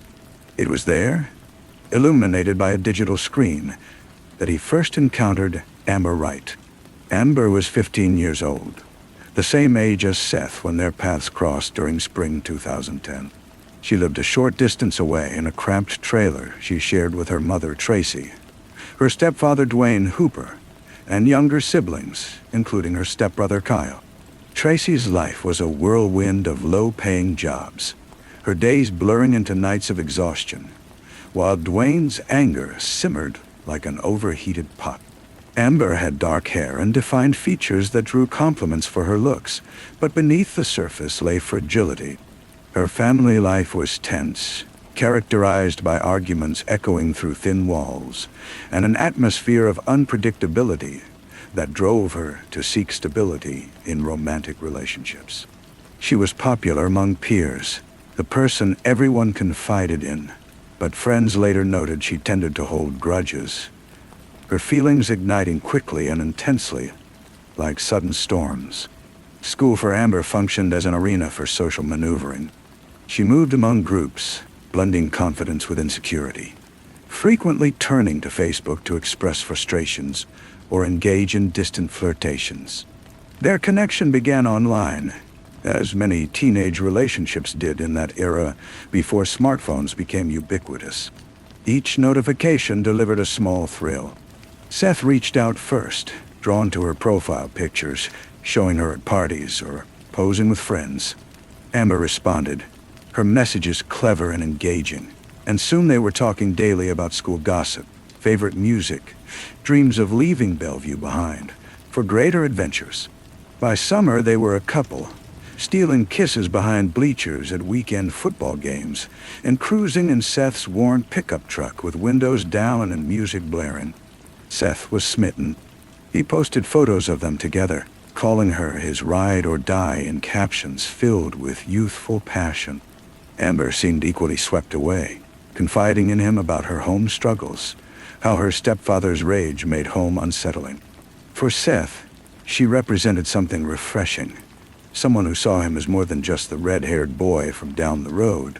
They spent hours at the local quarry, skipping rocks over water-filled pits from past mining operations, talking about futures that felt limitless. But idyllic teenage romance rarely lasts without challenges. Cracks appeared by early 2011, initially small, a missed call here, a curt message there. Seth's jealousy flared when Amber mentioned other guys, and her controlling nature mirrored his, sparking arguments that escalated quickly. One evening in March, following a party where Seth talked too freely with another girl, Amber erupted. Harsh words were exchanged over the phone, accusations of betrayal, vows to end everything. Their breakup became a messy spectacle on Facebook, where friends took sides and comments accumulated like debris from a wreck. Amber posted vague updates about betrayal, her pain transforming into fury as she rallied her close friends. Seth, trying to appear unaffected, posted his own messages. Yet the hurt persisted. He missed her, but his pride prevented him from reaching out first. Then Michael Bargo entered the picture. At 18, Michael was older, with a rougher edge and a reputation for trouble that attracted young women like Amber who were seeking escape. He lived with his friend Charlie Ely in her trailer, a space littered with signs of transient lives, discarded beer cans, scattered clothes, and the lingering smell of cigarette smoke. Charlie, also 18, was the responsible one, working various temporary jobs and trying to keep the household from complete chaos. Michael, however, radiated intensity. He had a history of minor offenses and encounters with law enforcement that painted him as a directionless rebel. Tall and lean, with tattoos winding up his arms, he spoke in absolutes, captivating others with stories of grand schemes that rarely materialized. Amber met him through mutual friends soon after her split with Seth, and their connection was immediate. Michael listened as she vented about the breakup, his arm draped over her shoulders, promising to protect her from anyone who caused her pain. "That guy is worthless," he would murmur in a deep, persuasive tone. "You deserve better." Still raw from the rejection, Amber embraced the attention, posting pictures of them together almost defiantly, as if to prove to everyone, and to Seth, that she had moved on. The tension persisted throughout April 2011. A cauldron of teenage drama, amplified by social media. Seth couldn't let go. He sent occasional messages to Amber, apologies mixed with pleas, but she rejected him harshly. Her responses filled with bitterness. Rumors circulated within their shared social circle. Allegedly, Seth had been physically aggressive with her during an argument, or so Amber claimed, though details became murky with each retelling. Friends like Justin Soto, a 20-year-old known for his laid-back demeanor and love of partying, heard both sides, but gravitated toward Amber, pulled into Michael's orbit. Justin lived nearby and frequently crashed at Charlie's place, where the group gathered to drink and plot against those they viewed as enemies. Kyle Hooper, Amber's 16-year-old stepbrother, was the wild card, fiercely loyal to his stepsister, easily influenced, and eager to prove his worth among the older crowd. He idolized Michael intensely. His own family situation mirrored Amber's instability. By mid-April, the online conflict had escalated into tangible threats. Seth posted an image of himself holding a firearm, accompanied by a vague, threatening caption as his frustration peaked. Amber saw it and panicked. She showed it to Michael during one of their late-night gatherings at Charlie's. The room was dimly lit by a flickering television that no one watched. The atmosphere was thick with unease. Michael paced with clenched fists. "He's threatening you," he said loudly. "We can't let this slide." Amber nodded, tears forming in her eyes. Whether her fear was genuine or manufactured, she later claimed both were true. What started as venting evolved into something darker when Michael casually yet significantly suggested they handle it themselves, discussing in hushed tones how to intimidate Seth into backing off. But alcohol-fueled confidence pushed the conversation further toward extremes. What if they simply ended the problem permanently? Initially framed as a joke by Michael, it was met with uneasy laughter from the others, but the seed was planted nonetheless. Through tearful whispers, Amber said, "He deserves this." In that moment, the line between resentment and action dissolved, coalescing into not just a confrontation, but a definitive, irreversible outcome. The evening of April 17th, 2011, unfolded like a typical humid Bellevue dusk. Seth was home with his mother, Sonia, helping with dinner preparation in a kitchen alive with the sound of burgers sizzling on the stove. At 15, he was in that awkward transition between childhood and maturity, his red hair pulled back, his body still adjusting to recent growth spurts. Sonia sensed his improved spirits. He'd mentioned earlier that day he'd been texting with Amber, hopeful about reconciliation. She cautioned him to be careful, maternal instinct tingling, but he brushed it aside, thrilled when his phone buzzed with a message from Amber asking him to come over so they could talk. His heart pounded. Perhaps this was an opportunity to mend things. He grabbed his keys, told Sonia he'd return shortly, and stepped out into twilight, gravel crunching under his tires as he made the short drive. The address she provided was Charlie Ellie's mobile home on East State Road 35, a modest single-wide trailer with peeling paint and a sagging chain-link fence. Inside, the atmosphere was anything but welcoming. Charlie lounged on the sofa, scrolling through her phone.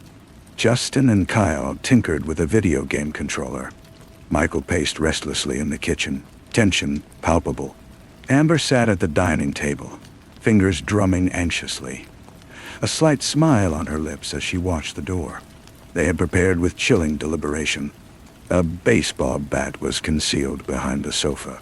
Justin Soto's .22 caliber handgun was stored in a drawer. Containers of bleach stood ready for cleanup. The plan was straightforward in its cruelty. Lure Seth inside, ambush him in the bathroom, where he was supposedly meeting Amber, beat him into unconsciousness, use the gun if necessary, then dispose of his body in the backyard fire pit. Michael had assigned roles like a perverse director. Kyle and Justin would launch the initial attack. He would finish it. Amber would stand watch and maintain composure. Charlie, reluctant but swept up in the momentum, agreed to provide the location, her hesitation overridden by group pressure. Seth arrived close to 9:30 pp. His vehicle's headlights sweeping across the yard before going dark. He knocked, his raps tentative, hopeful. Amber opened the door, her expression mimicking warmth. "Hey," she said softly, pulling him into a brief embrace that felt almost genuine. Seth smiled, relief flooding through him.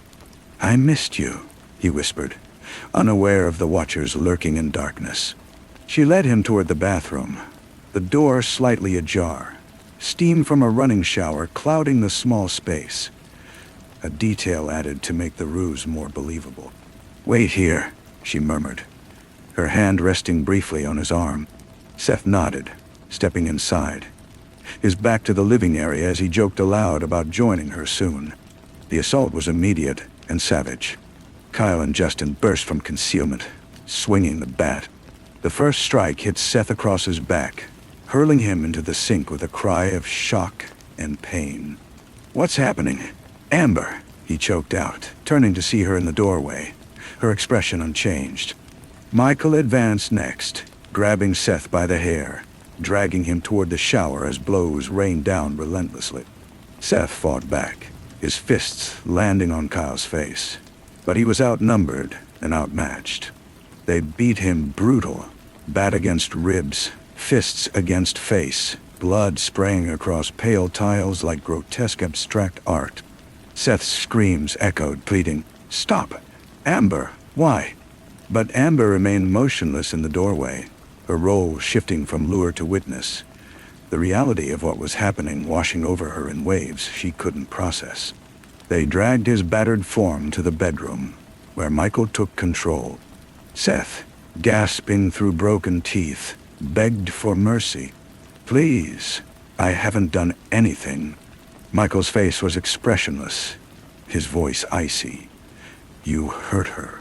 The .22 fired 3 times, one shot into the shoulder, contorting Seth in agony, one into the head, silencing his pleas, and a final shot for certainty. The room fell quiet except for their ragged breathing. Seth lay still, his bright red hair matted with blood. His dreams of reconciliation had ended in a crimson pool on the carpet. Panic surged among them, but Michael commanded them into action. They wrapped Seth's body in a bedsheet, its weight unexpectedly heavy, his limbs limp as they carried him outside. The fire pit, a corroded metal circle surrounded by concrete blocks, awaited. They doused it with gasoline, added wood, and lit it ablaze.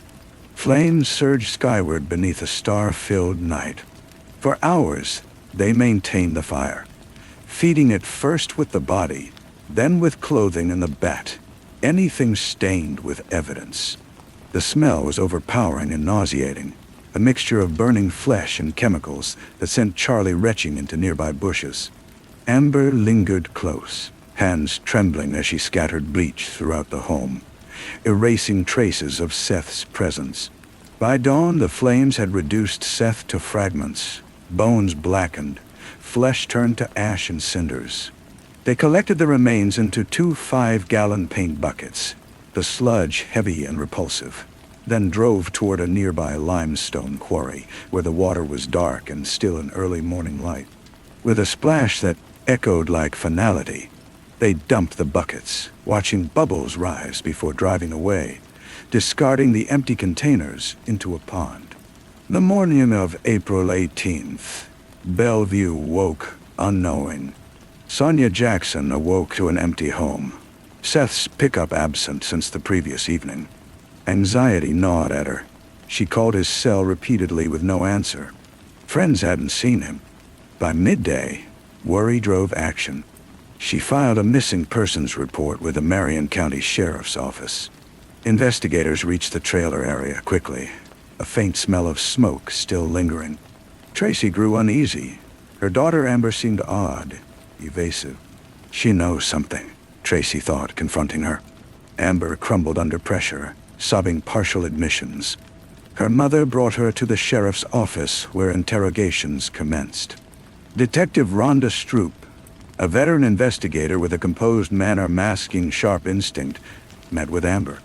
Initially, the girl was twitchy and denying, but her fabrications collapsed during a second, more forceful session. Stroop probed. "Your stepbrother Kyle is talking. He says you lured Seth there." Amber's resolve shattered. She confessed her involvement, outlining the plot. The beating, the blaze. Though minimizing her own role, Kyle confessed as well, his voice trembling as he described the bat strikes. Justin and Michael followed, their accounts matching the grim specifics.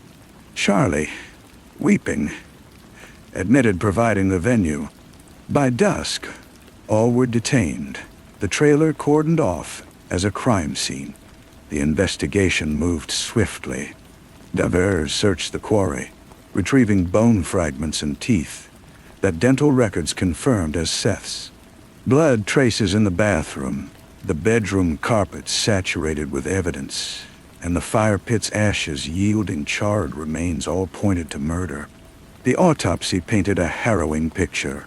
Seth had suffered blunt force trauma breaking his skull and ribs, gunshot wounds to vital areas, and fire damage that burned his body beyond easy identification. The brutality shocked the town. Memorials sprang up with candles glowing for the boy everyone remembered. Court proceedings began in 2012, a media frenzy consuming quiet Bellevue.go. Michael Bargo, the ringleader, faced first-degree murder charges. His March trial exposed the full extent of his manipulation, messages plotting the murder, his insistence on no mercy. Witnesses, including co-defendants turning on each other, confirmed the plan's premeditation. Ura's expressions were somber. They found him guilty within days, sentencing him to death by lethal injection, a rare outcome for a teenage mastermind. Justin Soto, who provided the firearm, pleaded guilty to second-degree murder, receiving life without parole. His courtroom apologies rang hollow against the evidence. Charlie Ely, the reluctant venue provider, accepted a plea for lesser charges, getting life with parole eligibility after 25 years. Her tears blended regret with self-preservation. Kyle Hooper, Amber's stepbrother, was convicted of first-degree murder and received life. His youth offered no shield from the brutality he participated in. Amber's turn came amid controversy. Tried as an adult at 17, her 2012 first-degree murder conviction resulted in life without parole. However, appeals overturned it in 2014, the Miranda violation corrupting her confession, interrogation methods deemed coercive. A new trial in January 2016 revisited the horror. Prosecutors, led by Assistant State Attorney Amy Berndt, built a case excluding the tainted recording but using witness accounts, messages, and physical proof. Amber testified, her voice firm yet gaze lowered, claiming manipulation by Michael, fear driving her actions. "I didn't want him dead," she insisted. But jurors saw through the denial. The attraction to the conspiracy was evident. After 2 hours, they convicted her again. February's sentencing brought Judge Anthony Taddy's remarks. "I have not witnessed or heard anything more despicable. Life imprisonment with reassessment after 25 years, parole eligibility in 2041. Sonia Jackson endured every proceeding, her face etched with anguish that years couldn't erase. Seth's death had hollowed her. She spoke at sentencings, voice breaking. "My son was taken for no reason." A senseless argument. Scott also mourned the teenager who'd never finished school or pursue dreams. The quarry became a memorial site, flowers floating on the surface. Bellevue changed. Parents monitored devices more closely. Trust shattered. Years later, the case persists as a cautionary tale. Michael remains on death row, appeals continuing. Justin and Kyle serve sentences in Florida prisons. Charlie was paroled in 2020 after good behavior, rebuilding quietly. Amber, now in her late 20s, resides at Homestead Correctional Institution. Her sentence, a long road toward possible freedom, represents both punishment and a chance, however distant, at redemption. The fire pit is gone, the mobile home demolished, but Seth's story endures, a testament to how unchecked rage consumes innocence. In Bellevue's quiet evenings, the cicadas still drone, their sound now carrying the weight of what was lost forever. Story 6. In the serene northern settlement of Katsrin, situated in the Golan Heights, where the landscape extended in wild wind-swept splendor, life for 13-year-old Ter, Rada, unfolded with the leisurely rhythm of adolescence.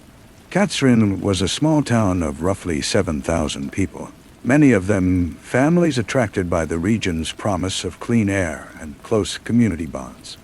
Far from the bustle of Israel's larger cities, Ter, with her dark hair frequently pulled back in a simple ponytail, and eyes bright with youthful curiosity, was an ordinary girl living an extraordinary life.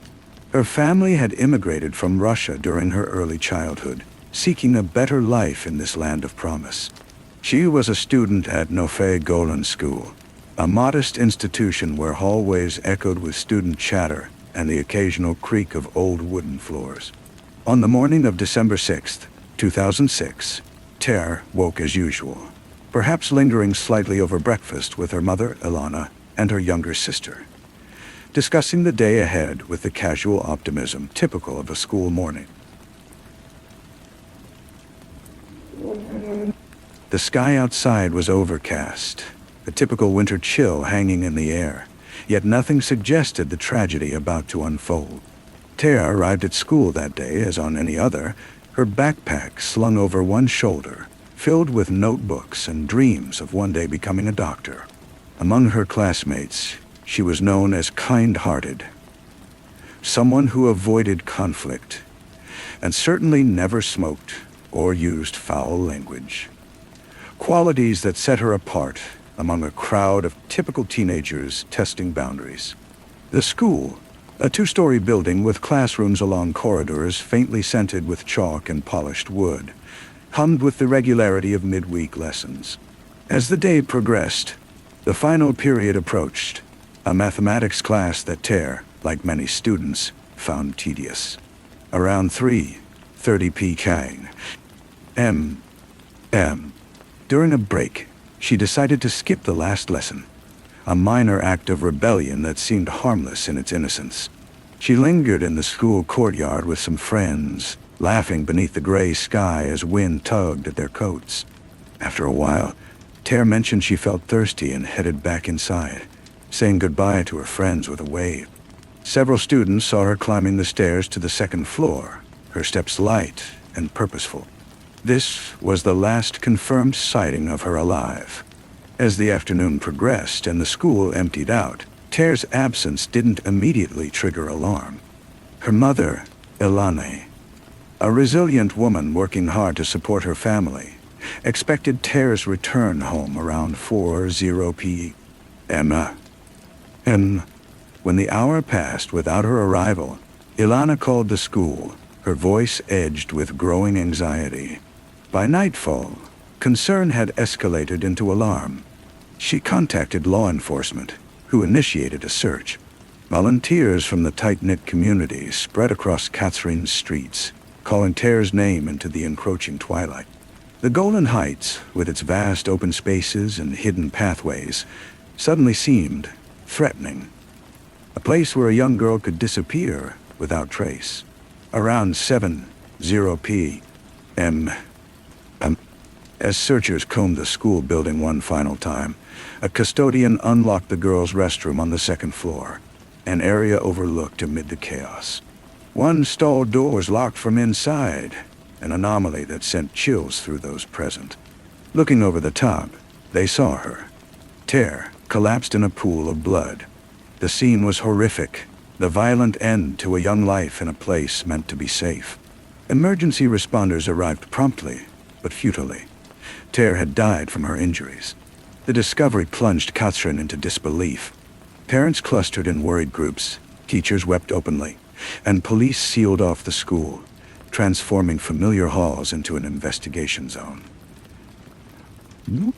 Early reports suggested fellow students might be involved, a theory arising from the crime scene's location, as the attack had occurred within a locked bathroom stall, suggesting that the perpetrator either scaled the partition or was someone familiar and trusted by Tear. Detectives flooded the area, gathering evidence. The trail of violence, belongings left near the scene, and other clues painted a picture of a sudden, brutal attack, though no weapon was found on site. Initial investigations led police to question various individuals, including a transient in the area, but these leads quickly proved unfounded. 3 days later, scrutiny shifted toward school staff, including the groundskeeper, but both were released when their alibis proved solid. They weren't present at the school during the critical time frame. Attention then turned to Roman Zadorov, a 28-year-old immigrant from Ukraine who had moved to Israel seeking opportunities. He was employed as a flooring contractor at Nofe Golan School, a tall and sturdy man with a reserved nature shaped by a difficult history in post-Soviet Ukraine.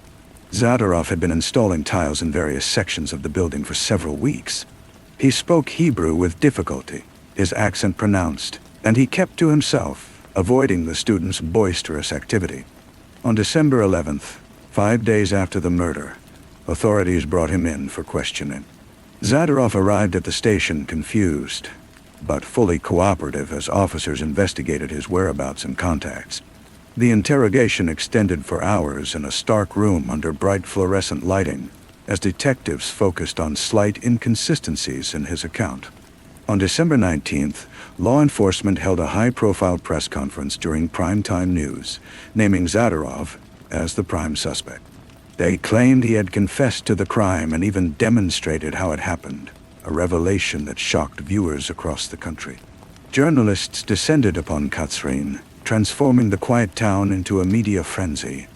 However, the very next day, Zadorov's lawyer dismantled this narrative. His client had withdrawn his confession, claiming investigators had used coercion and fabrication during the intense sessions. There was no written confession, and Zadorov refused to validate what police claimed he had said. The suggested motive collapsed almost immediately. Police initially proposed that Tear had asked Zadorov for a cigarette. He refused, and she insulted him, triggering rage. Yet, everyone who knew Tear, her mother, teachers, friends, confirmed she detested smoking, couldn't stand the smell, and was never rude. Elana Rada, her face marked by grief in every media appearance, described her daughter as gentle and kind, a girl who helped with household chores and dreamed of caring for others. The cigarette story evaporated, replaced by vague claims about Zadorov's childhood trauma and supposed student mockery, but there was no evidence to support any of this. The indictment filed in January 2007 at Nazareth District Court provided no clear motive whatsoever, relying instead on circumstantial connections. Zadorov was charged with murder and obstruction of justice. His life was thrown into chaos as he entered a legal labyrinth that would span years. Meanwhile, Ilana clung to Tear's memory, poring over photographs and recollections, her heart aching for answers, in a home now silent without her daughter's laughter. As the trial progressed, questions about the evidence accumulated like gathering storm clouds. DNA analysis initially leaked as matching Zadorov turned out to be ambiguous. No genetic profile linked him directly to the scene. Hairs found on Tear's body belonged to unidentified individuals, 3 separate people. Yet analysis stopped once Zadorov had supposedly confessed, a decision later deemed premature. The bloody shoe impression on her pants, promoted as matching Zadorov's footwear, faced scrutiny from international experts. British specialist Dr. Guy Cooper testified in 2009 that the marks couldn't be identified as shoe prints at all, much less Zadorov's. FBI veteran William Botsiak supported this assessment in 2013, deeming the analysis flawed. The court dismissed both opinions, But these inconsistencies heightened public doubt. Witnesses from the school remembered seeing Tear's shoes beneath the stall door, along with other youth-sized footwear and bloodstains, indicating multiple people may have been nearby during the attack. Students had passed through the restroom around 3:45 p.m., and some detecting strange sounds or catching brief glimpses of disturbing scenes, but none alerted anyone until it was too late. Ilana, attending each session, felt the perpetrator came from Tear's circle, possibly classmates involved in darker activities. Her theory, rooted in maternal instinct and grief, introduced additional complexity to an already intricate case. In September 2010, the verdict, comprising 456 pages, read aloud in the crowded Nazareth courtroom, found Zadorov guilty. Presiding Judge Yitzhak Cohen, accompanied by 2 colleagues, stated certainty in Zadorov's culpability, calling his testimony deceitful and contrived. A life sentence was imposed, plus additional time for obstruction. Zadorov, pale but steady, protested his innocence. His family, his wife Julia and small son, sat in the gallery, their faces portraits of despair. Appeals were launched instantly, navigating Israel's Supreme Court. In March 2013, the court returned the case for reevaluation of pivotal evidence. Pathologist Dr. Maya Foreman-Resnick testified that the injuries indicated a jagged-edged tool, not the smooth Japanese blade authorities alleged Zadorov had used.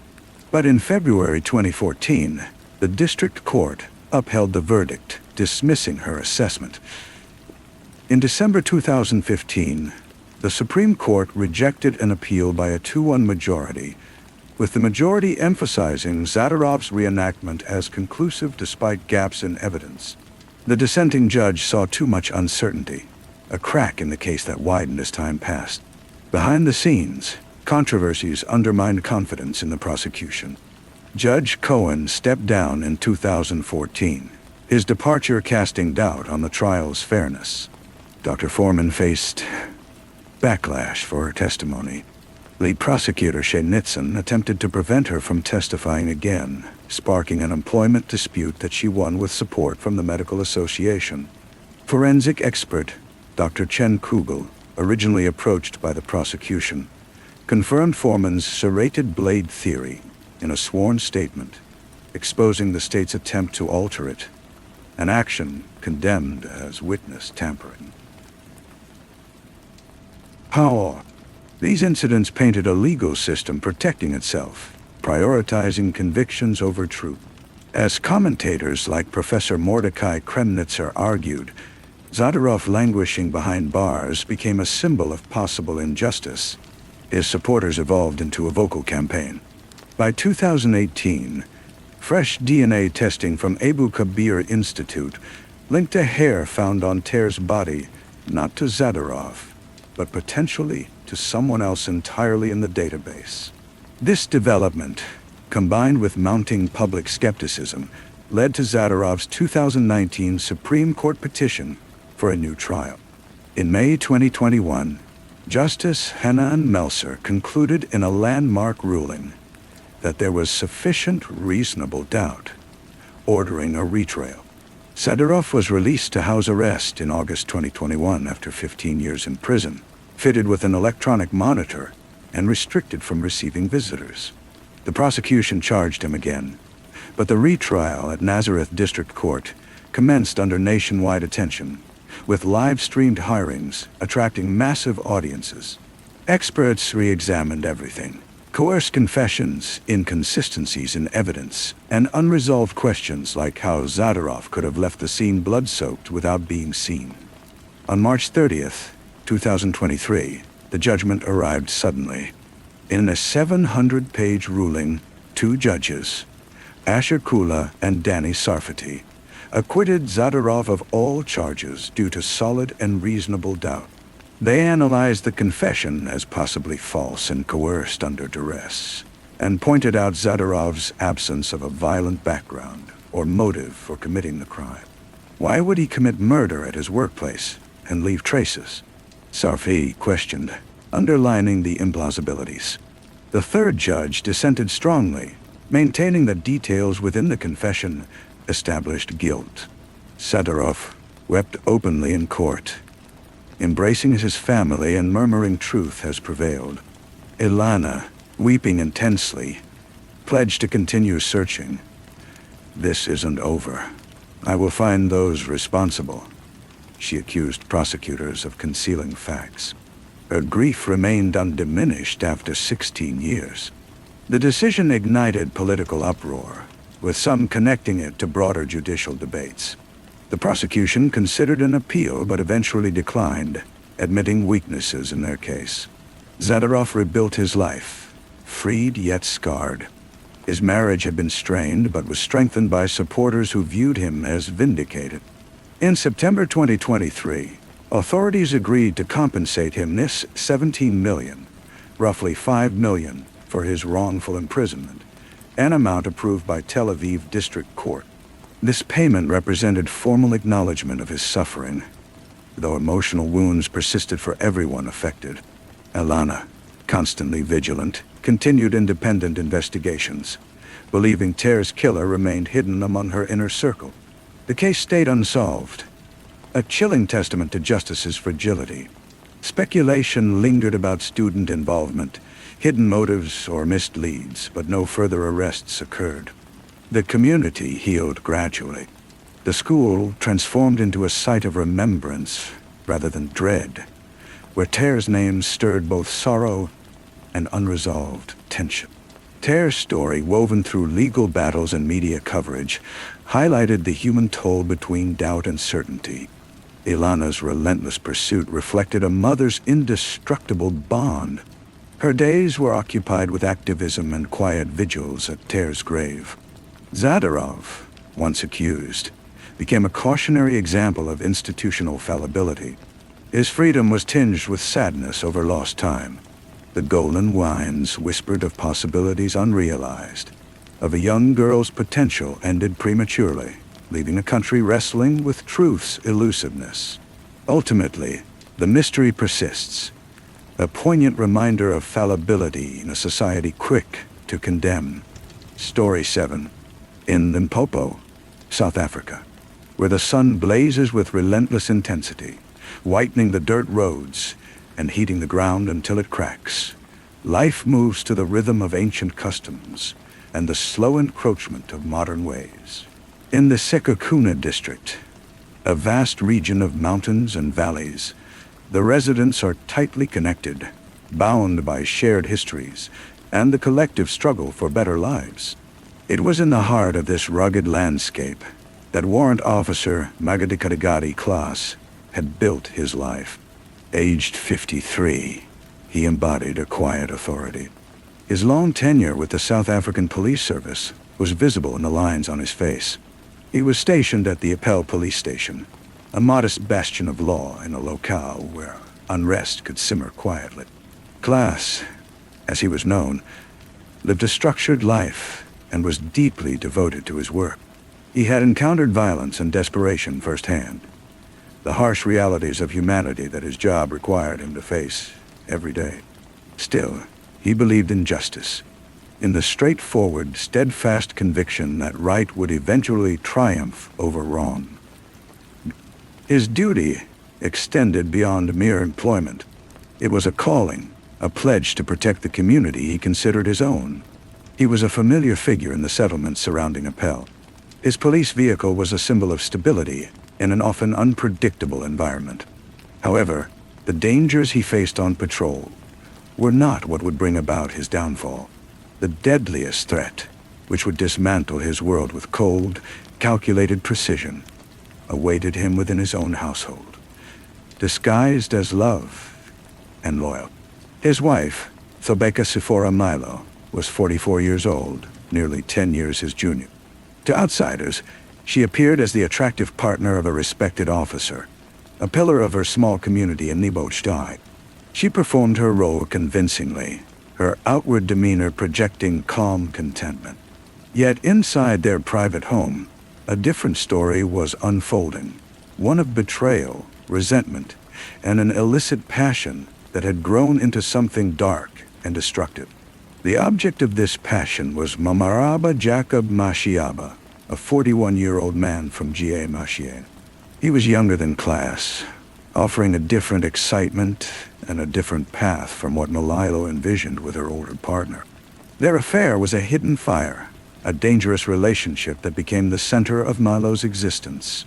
It was a connection so powerful and consuming that it eventually produced a child, a tangible symbol of their betrayal, hidden in plain sight. The existence of this child born of their affair was a secret they guarded fiercely, proof of their profound duplicity. For a while, their hidden relationship seemed sufficient. The stolen moments, secret encounters, and shared dream of a life together. But for Milo, this dream was not enough. The reality of her marriage to a man she no longer loved became an obstacle, a problem requiring elimination. The seeds of a lethal plan were planted and nurtured by her animosity and Mashiaba's loyalty. The idea, once inconceivable, began taking form, whispered during their clandestine meetings. Their intention extended beyond freeing Milo from Class. It aimed to erase him entirely. Initial attempts were clumsy, stemming from desperate and unskilled malice. Milo tried to poison her husband, a silent and stealthy method she hoped would go unnoticed. But Class, a man hardened by years of police work, proved tougher or perhaps luckier than she expected. The poison did not work. Her desire to be with Mashiaba and claim the life she believed she deserved evolved into obsession. Failing with poison only strengthened her determination. A more direct and aggressive approach became necessary. They devised a brutal and calculated plan. They wouldn't just end Class's life, but stage it as a botched robbery. A tragic yet common outcome for law enforcement officers in a nation wrestling with high, violent crime rates. They needed help and enlisted two younger men, Pushin Titus Malata and Suki Mabitla, both aged 31. For payment, these individuals agreed to serve as instruments for Milo and Mashiaba's fatal goal. The chosen location for their final move was a spaza shop in Lariatsening village, a humble convenience store run by one of Class's Somali acquaintances. It was a place he visited often, a familiar stop on his route home from Appel police station. His habitual behavior, the very regularity characterizing his life, would be exploited. On that decisive day in March 2021, dusk approached heavily. Class, concluding his duties, likely felt weary, anticipating domestic tranquility. He stopped at the shop, perhaps for refreshment or a brief conversation with his friend.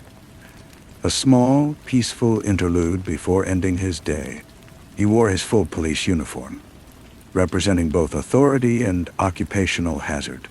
However, the true threat was not random violence, but the woman who was at that very moment drawing closer to him, her heart like cold, unfeeling stone. Milo and her accomplices appeared, their arrival disrupting the evening's calm. The events that followed were designed to look like a random, violent robbery. The armed men, Malata and Mabitla, advanced, staging the appearance of a theft. Yet this was no chance occurrence of violence. It was a carefully orchestrated assassination, and at its center was the woman Class had vowed to cherish and protect. In the final terrible moments of his life, as the betrayal became starkly evident, Class looked at his wife. The confusion, the pain, the dawning horror in his eyes met a cold, unwavering stare. His final words were not a shout of resistance or a plea for mercy from a stranger, but a question whispered in disbelief to the woman he loved. A question that would echo long after his death, a haunting reminder of the ultimate deception. "My love," he asked, his voice blending shock and sorrow, "is it you who is taking my life?" Milo's response came not in words, but through the cold, solid steel of the firearm she raised, a weapon that did not belong to his official gear. She fired 3 times, the reports echoing through the small store. Each bullet was a final, brutal answer to his question. The shots were fired from close range, aimed at his head, a sign of supreme contempt, ensuring that the man who had once been her husband was unequivocally dead. The aftermath involved deliberate staging. They stole his service pistol and his vehicle to perfect the facade of a robbery. They drove to the adjacent village of Madibon, and there set his car ablaze, a funeral pyre for a man they had so savagely murdered, hoping the flames would erase all evidence of their crime. They escaped into darkness, leaving behind the charred remains of a vehicle and the shattered pieces of a life. The report of Warrant Officer Class's murder sent shockwaves through the Limpopo community. An attack on a law enforcement officer was an attack on the state itself, an audacious act of violence demanding swift and decisive action. The investigation was promptly assigned to the Hawks, South Africa's elite directorate for priority crime investigation, a unit renowned for handling the nation's most complex and prominent cases. The investigation began at the crime scene. The spaza shop, now a place of death, was sealed off and meticulously examined. The burned husk of Class's car in Madibon presented another piece of the puzzle. At first glance, it appeared as intended, a carjacking ending in murder. But the Hawks investigators were seasoned professionals, trained to see beyond surface appearances. They understood that things are not always what they seem. The first breakthrough came with the arrests of Pushan Titus Malata and Zuki Mabitla in June and July 2021. These were the hired operatives enlisted to enable the killing. During questioning, their fabricated story of a random theft began to crumble. Through skillful interrogation, investigators began uncovering threads of a deeper, more intimate plot. The names of Thobeka, Sephora Mililo, and Mamaraba Jacob Mashiaba began to surface. The investigation's focus turned to the grieving widow. Milo was performing the role of a devastated wife with convincing public displays of grief. Yet the Hawks observed carefully and dug deeper. They uncovered her affair with Mashiaba, a motive that suddenly reframed the entire scenario. Then came the discovery of their love child, tangible proof of her prolonged infidelity. Her carefully constructed web of lies began to unravel. The investigation unfolded slowly and meticulously over months as they built an airtight case. They needed more than just motive. They required court-admissible evidence.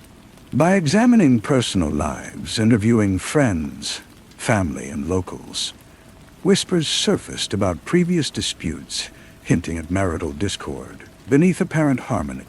Investigators uncovered the unsuccessful poisoning attempt, critical evidence indicating premeditated intent rather than impulsive, passion-driven violence. In February 2022, almost 1 year after the murder, assisted by tactical response teams, the Hawks executed their operation. They arrested Milo at her Nebo area residence, stripping away the disguise to reveal the ruthless murderer beneath. Simultaneously, they apprehended Mashiaba at his G.A. Mashiane home, reuniting the lovers who had dreamed of a shared future, but now found themselves ensnared in a nightmare of their own creation. Further revelations exposed the extent of their efforts to conceal their tracks. They had sought out a traditional healer to perform a purification ritual, a desperate attempt to cleanse the spiritual stain left by their crime. Even more incriminating, they had attempted to influence witnesses financially, offering money to secure their silence. These actions did not suggest innocence. Rather, they indicated a profound sense of guilt and a cynical belief that justice, like everything else, could be bought. The trial for Thobeka, Sephora Milo, and Mamaraba Jacob Mashiaba commenced at the High Court in Polokwane. In Polokwane. The pair, once bound by their deadly secret, now shared the defendant's dock, facing the consequences of their actions. They entered pleas of not guilty, their faces blank, their denial a final desperate falsehood in a long sequence of deceit.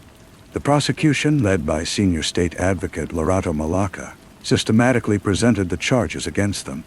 She painted a disturbing picture of greed, betrayal, and calculated murder. She introduced the evidence collected by investigators, the extramarital affair, the child from that affair, the earlier poisoning attempt, the burned vehicle, and the testimony from witnesses that placed Milo at the scene of the crime. Advocate Malacca's presentation was compelling and condemning. She characterized the killing as senseless, planned in advance, and heartless, arguing that the defendants had shown no remorse for their actions. She discussed the ultimate act of betrayal by a wife toward her husband, a law enforcement officer killed not by a hardened criminal, but by the person who should have been his greatest source of comfort and support. The trial's most intense moment came with the disclosure of Klass's final words. When Advocate Malacca informed the court that his last words were a question directed at his wife. "My love, are you responsible for my death?" A palpable shiver ran through the courtroom. Those words, more than any physical evidence, exposed the heart of the transgression. They conveyed a love perverted into lethal hatred and a trust reciprocated with gunshots to the head. The court learned that Milo was the one who fired the weapon, shooting 3 times directly into her husband's head from close range. The methodical brutality of the act, executed by the victim's own spouse, was an element that stunned even the most experienced courtroom observers.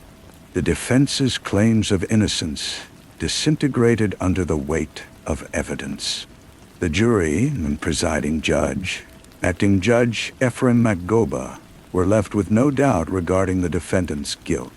In his ruling, Judge Maggoba issued a judgment that reflected the severity of the crime.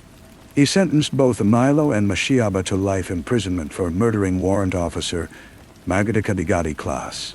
He added 5 years for illegal firearm possession and 3 years for unlawful ammunition possession, directing that these terms be served concurrently. The lovers who had killed for a shared future would now spend their remaining days separated, their collective dream extinguished in the harsh reality of incarceration. Ultimately, justice had been served. The Director of Public Prosecutions in Limpopo, Advocate Ivy Thenga, commended the efforts of the prosecution team and police detectives whose thoroughness and commitment resulted in a successful outcome. The Klass case is one that resonates far beyond Limpopo's dusty roads. It is a story about evil concealed behind ordinary facades, and about how secrets and lies can erode trust tragically. It serves as a sobering reminder that the gravest threats often come not from unknown assailants, but from those nearest to us, people we trust with our lives and affections. Warrant Officer Klass, a man committed to protecting others from harm, fell victim to its most personal and vicious form. His parting words, a question rooted in love and disbelief, stand as a haunting memorial for a life suddenly ended by supreme betrayal. Story 8. The Earth, by Fisher River, Reserve conceals its secrets. It holds the memories of passing seasons, the weight of winter's snows, and the brief warmth of Manitoba's summers. During the spring of 2006, it concealed a truth far heavier than any stone. A truth wrapped in plastic, buried in a shallow, unmarked grave near the municipal dump. It was the truth about a young girl whose life had been a brief flicker of hope in an abyss of profound despair. A girl named Phoenix Sinclair. Before the excavation began and media vehicles descended, before her name became a symbol of institutional failure, there existed only the cold earth, the whisper of dry grass in the wind, and the ghost of a promise that had been brutally broken. The story of Phoenix Sinclair does not begin with her birth, but in the echoes from a previous generation. Her mother, Samantha Kamach, was herself a product of the system, an overlooked entity within its machinery long before she brought forth a child of her own. born into a life scarred by her own mother's struggles with alcohol, neglect, and abuse. Samantha was adrift from her earliest days. The child welfare system that was meant to rescue children like her formed the enduring framework of her adolescence. In 1993, she became a permanent ward of Fisher River Child and Family Services. Her youth was characterized not by family albums and childhood scraped knees, but by paperwork and the clinical compassion of social service workers. She navigated life with a detachment forged by survival, a coldness that would eventually be interpreted as armor against the pain she had faced. The capacity to nurture, to provide the deep, unconditional love of a parent, had been stripped from her, replaced by an emptiness passed down through trauma. The pattern was already set. At 17, Samantha gave birth to her first child, a son, Dachshund. The pregnancy remained hidden until labor began, and she had received no prenatal care. The authorities, recognizing the same signs of instability that had marked Samantha's own life, stepped in immediately. Winnipeg Child and Family Services took custody of the infant at birth. An opportunity was offered, a place in an assisted living facility for teen mothers, a chance to prove she could break the cycle. Yet the damage was too deep. Within months, it became clear she couldn't meet her son's basic needs, and he was permanently placed under state guardianship, mirroring her own history. The first echo had occurred, a quiet foreshadowing of the tragedy to come. 2 years later, on April 23, 2000, Samantha gave birth again, this time to a daughter. She named her Phoenix. The name itself, symbolizing rebirth from ashes, carried a weight of hope that her birth circumstances could not sustain. Once again, there had been no prenatal care. Once again, the hospital notified child welfare, concerned about Samantha's emotional readiness and capacity to care for this new fragile life.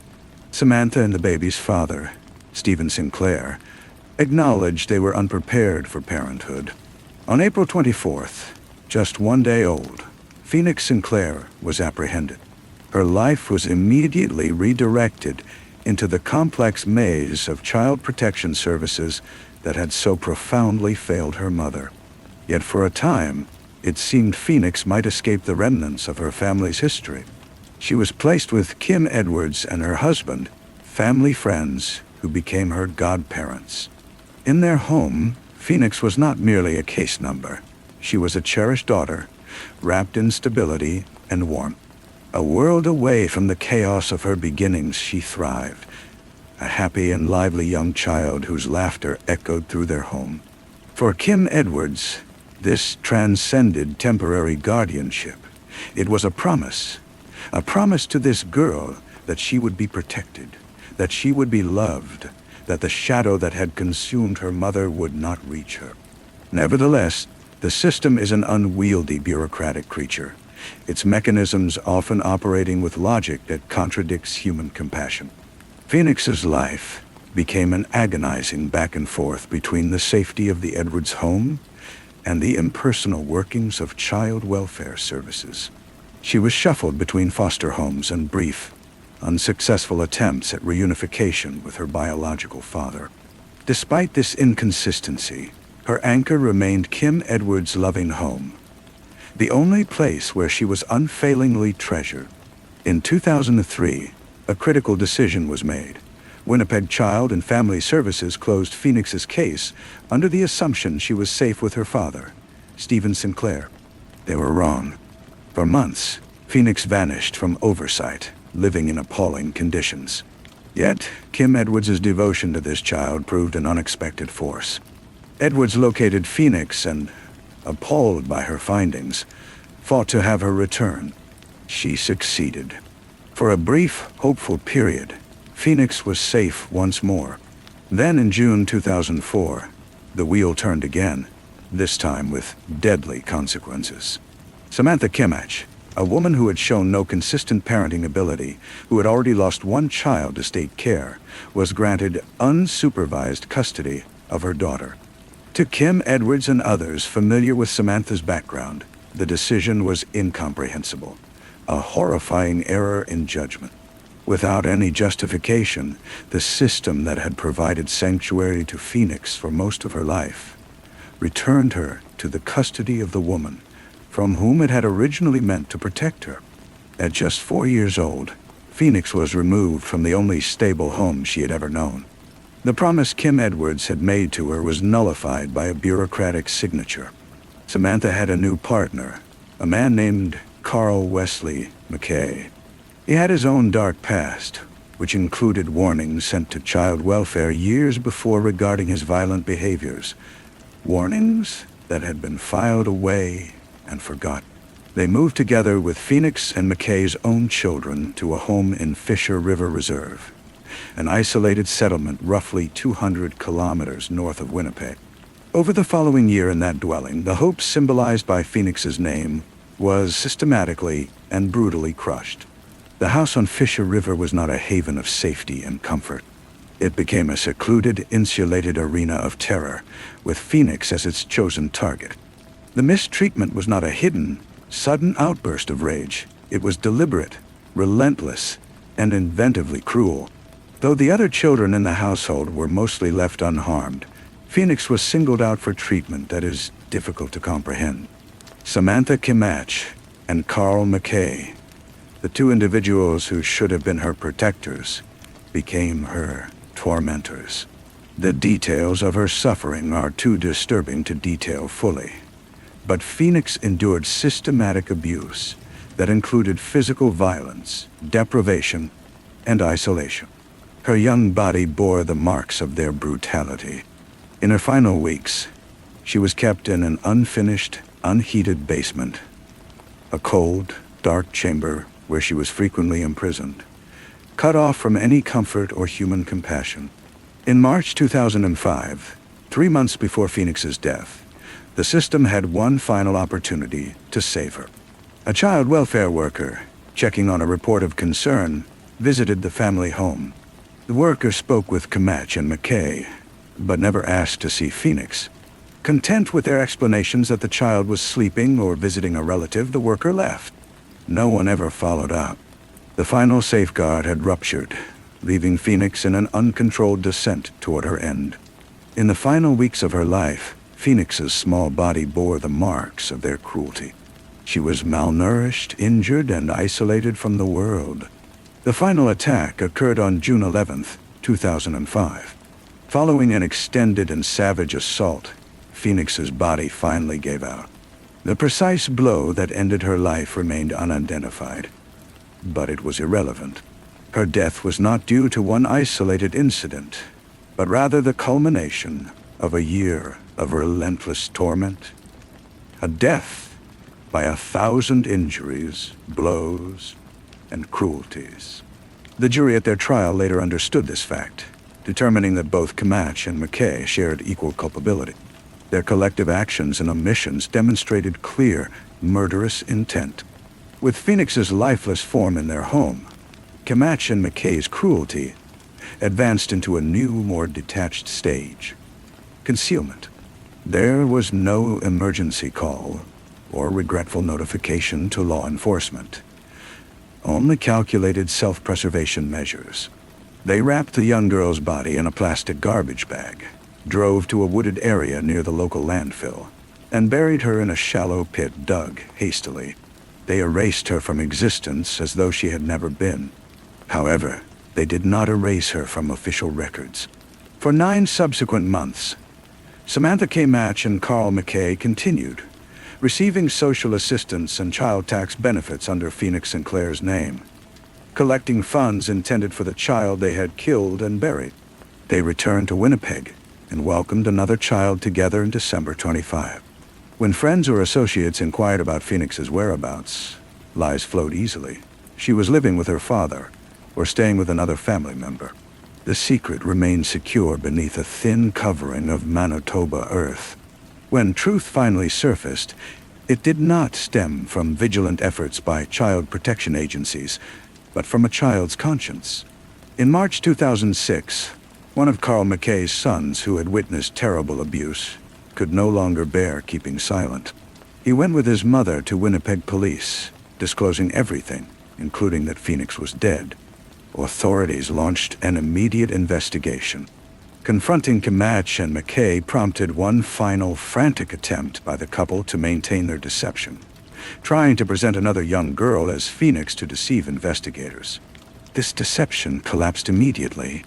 Arrested on March 18, 2006, and guided by their statements, RCMP officers began excavation near the Fisher River landfill, quickly locating the plastic bag containing the skeletal remains of a small child.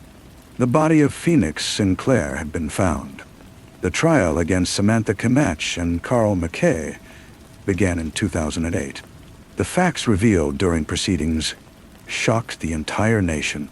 Defense attorneys did not dispute the abuse, but argued that prosecutors could not prove who delivered the decisive fatal blow, and that a manslaughter verdict would be more appropriate.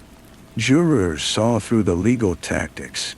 On December 12, 2008, they convicted both Camacho and McKay of first-degree murder. They received life sentences without possibility of parole for 25 years. In April 2009, almost 4 years after her killing, Phoenix Victoria Hope Sinclair was finally laid to rest properly at Brookside Cemetery in Winnipeg. Her death, nevertheless, left a permanent mark on the province. How could a child documented by Child Protection Services since birth vanish and suffer fatal abuse without detection? Widespread public outrage triggered one of Manitoba's most extensive and costly public inquiries. The Phoenix Sinclair inquiry, though delayed for years by legal objections, exposed profound systemic decay within child welfare operations. It revealed crushing caseloads, inadequate information sharing, ignored red flags, and catastrophic accountability failures at all levels. The repercussions of Phoenix's brief life continue to resonate. In July 2022, Canada's Parole Board issued a ruling that unleashed renewed anguish among those who had cared for her. Samantha Camacho, then aged 40, was approved for escorted temporary absences from custody. The board's documentation indicated she had shown substantial progress. She had married another female inmate, participated in therapy and indigenous ceremonies, and finally acknowledged her role in her daughter's death. She told the board she was raised without moral guidance, enduring abuse that made her self-centered and unfeeling, and that she mourned the disconnection from her indigenous heritage. A psychological evaluation classified her as low risk for reoffending. The temporary absences were authorized for family visits with her spouse's relatives and for cultural development with an indigenous elder. For Kim Edwards, this announcement represented profound betrayal, a renewed trauma that opened every healing wound. As a registered victim with Correctional Service Canada, she had submitted an impassioned statement opposing any form of release. "I could fill 1,000 pages explaining why this woman deserves no such privilege," she wrote to the board. She referenced the promise she had made to protect Phoenix, a promise the system had forced her to break. "It keeps me awake at night," she said, her voice heavy with grief and fury. "I cannot accept that I made a promise I couldn't keep." To her perspective, these temporary releases did not indicate rehabilitation. They represented preferential treatment for a child killer, a dilution of the justice so painfully achieved. The story of Samantha Camacho and Phoenix Sinclair forms a disturbing sequence of intergenerational trauma, a cycle of abuse transmitted from mother to daughter until it exploded into an act of unspeakable brutality. It chronicles how a system, despite its stated aims, became a passive witness to a slowly unfolding murder. Fundamentally, it remains the story of a young girl named Phoenix, a hopeful child born into devastation, whose heartbreaking death forced an agonizing yet essential reckoning, leaving behind not a story of rebirth, but the lingering ghost of a life denied the chance to flourish. Story 9. Esto, Florida, is the sort of community you drive past without a second glance, a speck on the Florida Panhandle's map.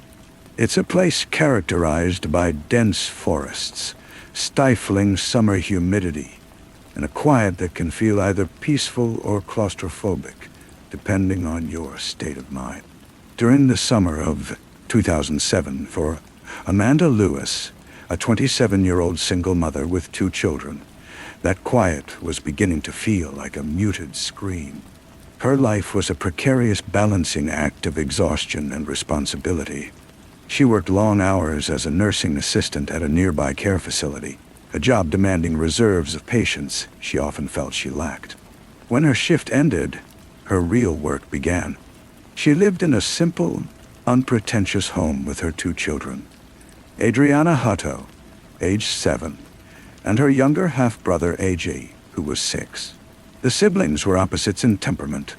Adriana was a whirlwind, a small package of boundless, chaotic energy. Diagnosed with ADHD, she couldn't sit still, her mind and body perpetually in motion.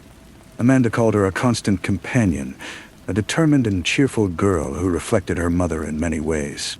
Yet that mirror also reflected Amanda's own frustrations. Adriana's high energy often expressed itself as misbehavior. She colored on walls, sprayed the household cat with cleaning products, and once, in a moment of anger, used a permanent marker inside Amanda's new car, writing words on the seats.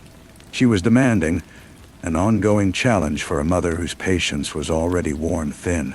AJ provided the calm to counter his sister's storm. A quiet, observant boy, he could occupy himself for long periods, content in his solitary world. He served as the stabilizing force in their small, turbulent household. His composed manner stood in sharp contrast to his sister's liveliness and his mother's mounting exhaustion. Life in Esto was supposed to be simple, yet for Amanda, it felt like a trap. She was young, romantically unattached, and burdened with the enormous responsibility of raising 2 young children alone. Her days were a blur of work, household chores, and the never-ending effort of managing Adriana's behavior. The love she felt for her daughter was real, yet it was tangled with a deep, unspoken resentment toward the life she felt had been forced upon her. She had admitted that bonding with Adriana had been difficult at first, though she maintained that affection had grown over time. August 8th, 2007. Morning broke like every other summer day in the Panhandle. Hot, humid, and bright. The air so thick it felt tangible. The temperature was climbing above 100 degrees as cicadas buzzed with their incessant, irritating hum. Amanda had just finished an overnight shift and was trying to rest while the kids watched cartoons. The day's plan was ordinary. They tripped to the store for school supplies. The new school year was approaching, a prospect of routine and a brief respite for Amanda. The children had different ideas, though. Their yard contained the ultimate attraction on such a day, a 4-foot-deep above-ground swimming pool, its cool blue water glistening under the scorching sun, an irresistible lure for 2 restless children. They begged their mother for permission to swim. Amanda declined. She was focused on the tasks awaiting them, and using the pool without an adult present was strictly forbidden as a safety measure, with its ladder secure in an outbuilding. She told them they could have brief outdoor playtime while she prepared to leave, a decision, a routine parental instruction that would set in motion a sequence of events destined to tear their family apart and ignite nationwide discussion. As Amanda gathered her purse and keys, the outdoor calm shattered when AJ rushed back inside, his small face displaying panic. "Mama," he said, his voice trembling. "Adriana is in the pool." Amanda's initial response was annoyance, not terror. She assumed he meant Adriana was near the pool, disobeying her command. "All right, well, tell her to come inside," she replied, her tone carrying the tired firmness of a parent accustomed to her daughter's mischief. But then she observed her son more closely. He stood at the back door, gesturing, his hand performing a strange, grasping movement at the water's surface, as if trying to reach something just beyond his grasp. In that moment, annoyance transformed into icy, nauseating horror. Amanda ran. She dashed out the back door and across the dry lawn to the pool's edge, and encountered every parent's worst nightmare materialized. Adriana floating face down in the water, motionless, her skin bearing an alarming bluish-purple tint. The world shifted abruptly. The cicadas' drone, the sweltering heat, even the air itself faded into background noise, leaving only her daughter's motionless form in the water. She pulled her out, the child's body limp and disturbingly heavy, water streaming from her nose and mouth, and with racing thoughts laid Adriana on the ground, beginning CPR, pressing on the small chest with desperate, rapid rhythm. Simultaneously, she fumbled for her phone, her trembling fingers dialing 911. "Send an ambulance, please," she cried into the device, her voice a ragged, fractured piece of fear. "My little girl fell into the swimming pool and she's not breathing." The dispatcher, a calm presence amid her panic, tried to guide her, but Amanda was consumed by dread. Her lips are blue. "What I do?" she sobbed. "Water is just coming from her nose. Please, hurry." The wait for paramedics seemed endless. The wail of sirens upon their arrival brought both relief and a fresh surge of horror. The emergency team took over, a whirlwind of uniforms and swift, expert movements. Adriana was transported by helicopter to Bay Medical, the nearest medical facility. A small, broken figure carried off into the vast, uncaring blue above. Amanda remained in the overwhelming silence. The wet spot on the lawn and the faint chemical smell of chlorine were the only evidence that the nightmare had occurred. At the hospital, minutes stretched into an hour. Doctors and nurses worked intensely to revive Adriana's heartbeat. They succeeded in restoring a pulse, a brief, fragile glimmer of hope, but it didn't last. At 5 p.m., Adriana Elahato was pronounced deceased. Upon hearing the doctor's words, Amanda felt physically ill. She pressed her lips to her daughter's cold forehead, held her still form, and stroked her face, trying to etch the sensation into memory one final time. "I knew immediately that my child was gone," she recalled later. Yet even within the sterile, grief-filled room of the hospital chamber, a sliver of uncertainty took root among the medical staff.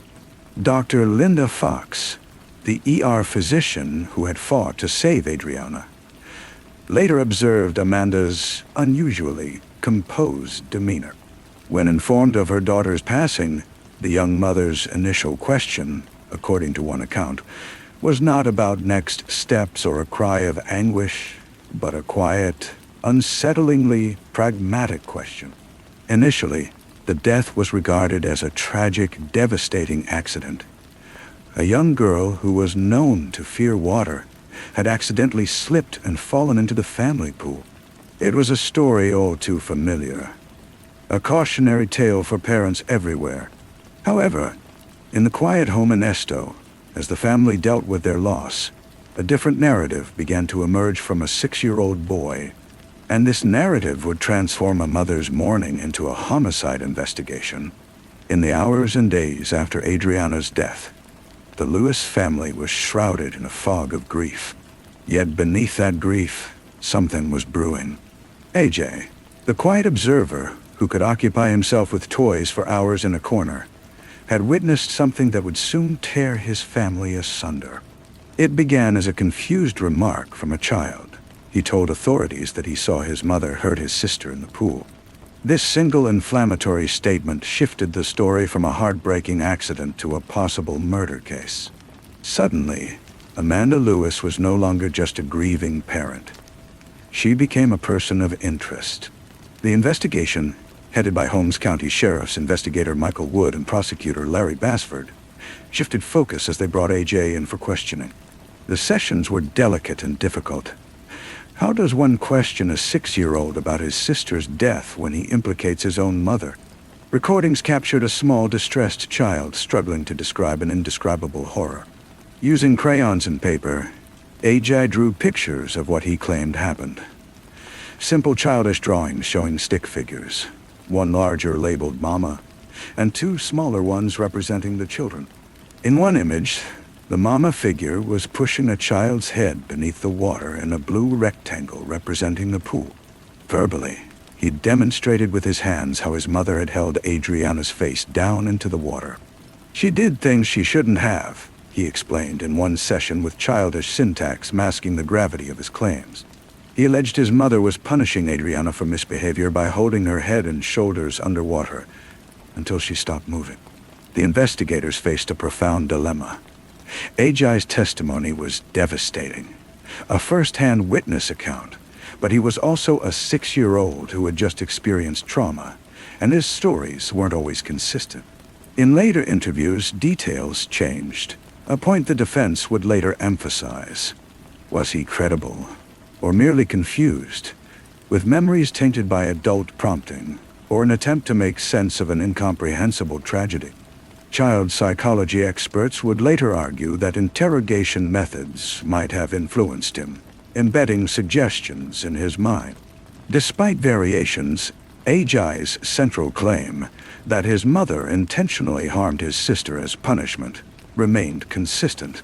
Basford, the district attorney, found the child believable. He later noted that although minor details shifted, Ajay provided 27 separate accounts regarding events that day that were externally verified. The investigation expanded, and additional elements began falling into place, creating an alarming picture. Authorities inspected Amanda's home and were struck by both discoveries and absences. The children's bedroom was described as dirty and reeking of urine. Adriana, who had ADHD, had struggled with bedwetting. More concerning was the complete absence of toys. When questioned, Amanda explained she had confiscated the toys as punishment for a week and placed them in an outdoor storage shed. Yet when officials examined the shed, they found only a small red wagon and 2 inflatable pool floats. The toys had vanished, painting a bleak, cheerless picture of life for the young siblings. Next came statements from Amanda's co-workers at the care facility.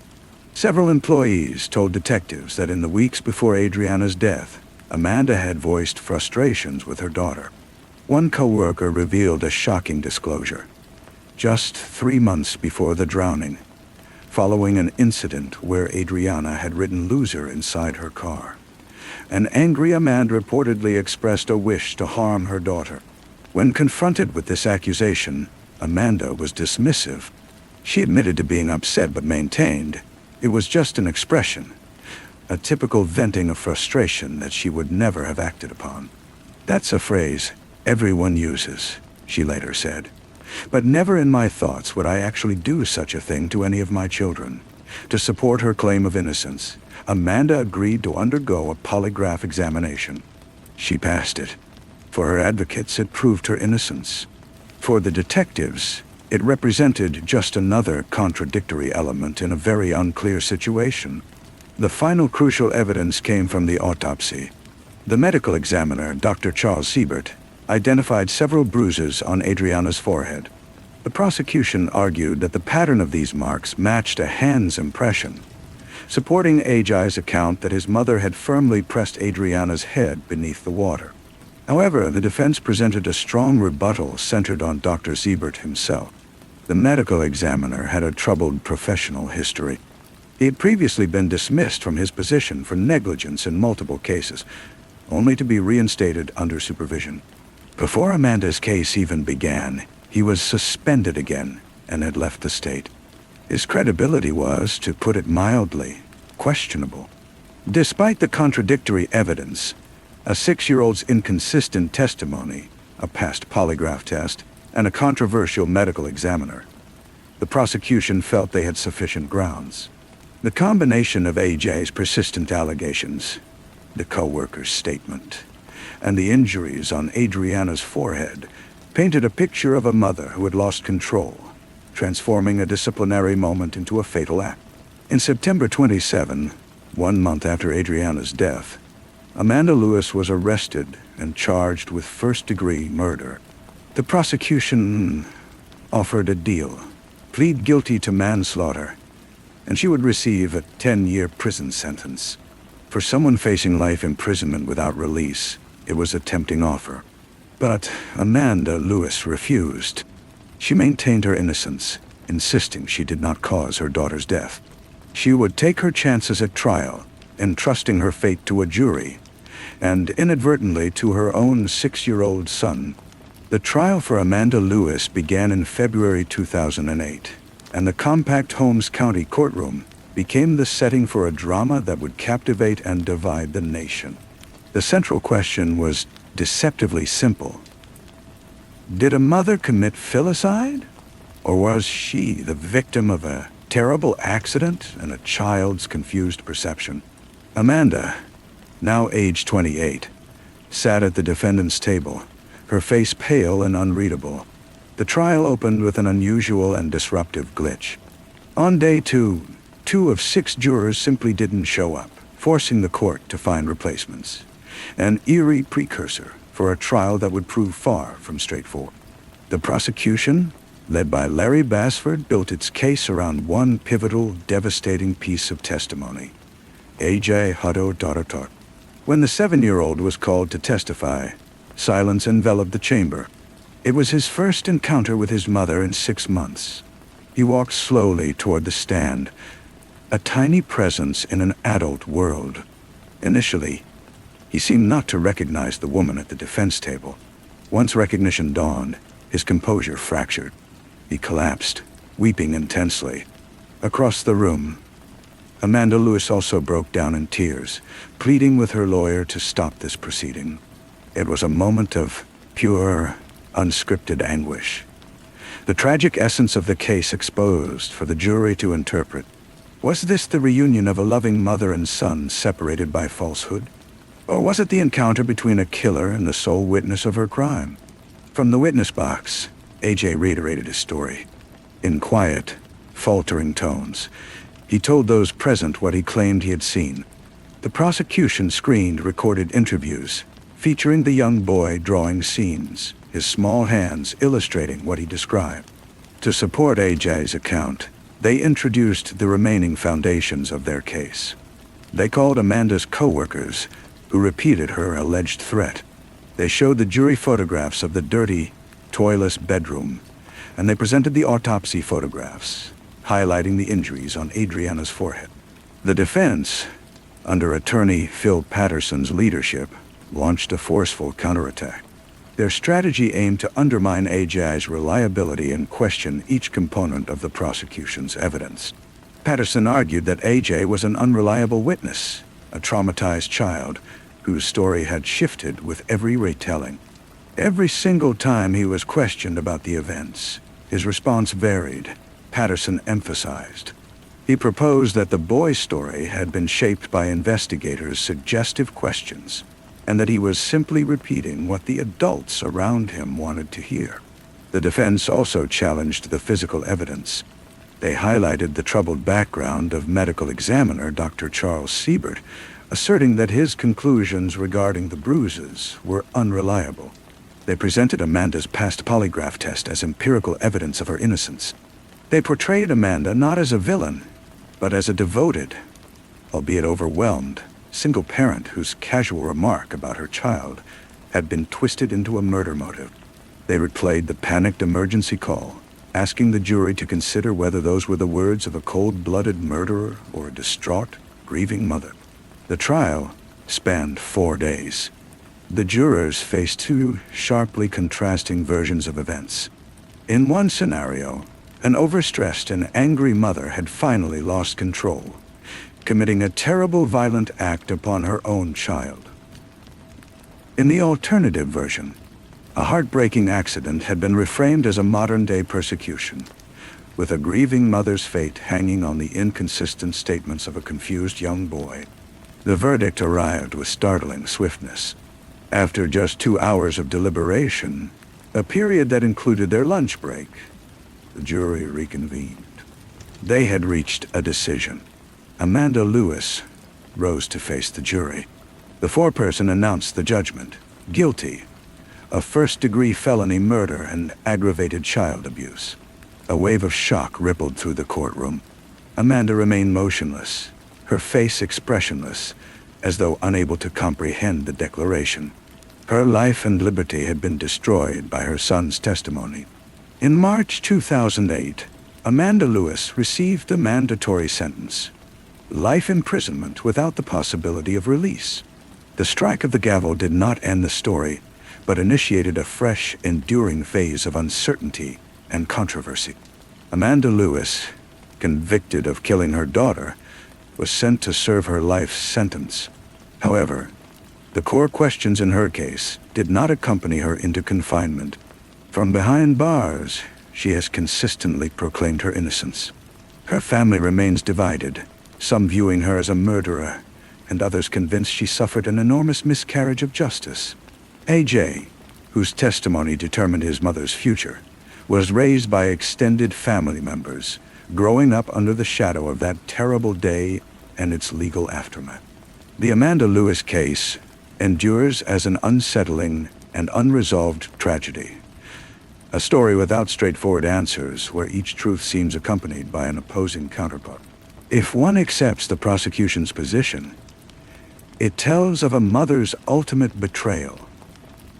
A woman who, in a moment of rage, ended her daughter's life and then tried to conceal her crime behind lies and a staged accident. If one sides with the defense, it recounts a flawed legal system where a mother's grief was dismissed and her life destroyed by questionable testimony from a suggestible child. Story 10. In the quiet community of Purcell, Oklahoma, where vast grasslands stretched to the horizon beneath enormous blue skies, the life of 10-year-old Jamie Rose Boland was a simple weave of school routines, carefree afternoons, and the comfort of her father's devotion. Born on August 7, 1995, Jamie was a spirited child with a captivating smile. Her reddish-brown hair was frequently pulled back into ponytails as she rode her purple bike around the apartment complex she shared with her father, Curtis Boland. Curtis, a hard-working man balancing long work hours, had taken on the role of Jamie's sole parent following her mother's untimely passing years earlier, leaving them to navigate life together within the humble walls of their residence at the Sunset Apartments. Jamie's days were filled with the typical joys of childhood. She attended Parsons Elementary School, where she excelled in artistic pursuits and made friends easily, returning each day to share stories of her adventures with her dad over meals. The apartment complex, a cluster of low-rise buildings surrounded by chain-link fencing and patchy grass, was her sanctuary, a place where neighbors exchanged brief greetings and children played freely, unaware of any danger that might lurk nearby. In Unit 104 across the way lived Kevin Ray Underwood, a 26-year-old whose quiet exterior concealed darkness within. Underwood worked the overnight shift at a nearby supermarket, stocking shelves under fluorescent lights, his tall, lanky frame moving methodically through the aisles. Born on December 19, 1979, in another small Oklahoma town, Underwood had been raised in a household marked by instability and mistreatment, factors that would later be referenced in his defense but could never justify the terrible acts he would commit. He kept mostly to himself, his interactions with others limited to polite pleasantries. Yet privately, his thoughts were consumed by deeply disturbing fantasies that he had secretly cultivated for months. Underwood had even assembled items he believed he would need, hidden away as if rehearsing for something inevitable. Jamie, with her innocent knocks on doors seeking playmates and her cheerful greetings, had caught his attention as an ideal target, someone small, trusting, and conveniently close by. April 12, 2006, broke like any other spring morning in Purcell, with warmth rising into the low 70s and a gentle breeze stirring the budding trees. Jamie, dressed in her favorite blue top and jeans, left school after attending a special activity. Her purple backpack hung from one shoulder as she walked a short distance home. Curtis was at work as usual, expecting his daughter would go directly to the neighborhood library to complete homework until he could pick her up later, a routine they had established to ensure her safety during his long work shifts. But Jamie never reached the library that afternoon. As she approached the apartments, Underwood watched from his window. Seizing the moment, he stepped outside, his tone calm and friendly as he called to her, suggesting she visit his apartment to see his pet hamster or watch some television. Innocent lures that masked his sinister intent. Jamie, always the friendly child, hesitated only briefly before following him into Unit 104, her small steps crossing the threshold into what would be her final moments of life. The apartment was dimly lit and cluttered with signs of Underwood's isolated existence. He turned on SpongeBob SquarePants, Jamie's favorite cartoon, watching as her face brightened with delight, her defenses completely lowered as she sat on the worn sofa. For a fleeting moment, the scene appeared harmless, a neighbor entertaining a child on a quiet afternoon. But in Underwood's mind, a plan he had rehearsed in dark fantasies proceeded with cold calculation. What followed was an act of unthinkable violence. The details are too disturbing to recount, but Jamie's young life was brutally taken in that apartment. Underwood then took steps to conceal what he had done, dismantling her purple bicycle and hiding the pieces, ensuring no evidence of her visit remained visible. As evening fell in Oklahoma, Curtis Boland arrived home from work, his truck crunching gravel in the parking area, only to find the apartment empty and Jamie missing. His initial concern deepened into fear as time passed with no word from the library or sightings by neighbors. Jamie's absence was completely out of character.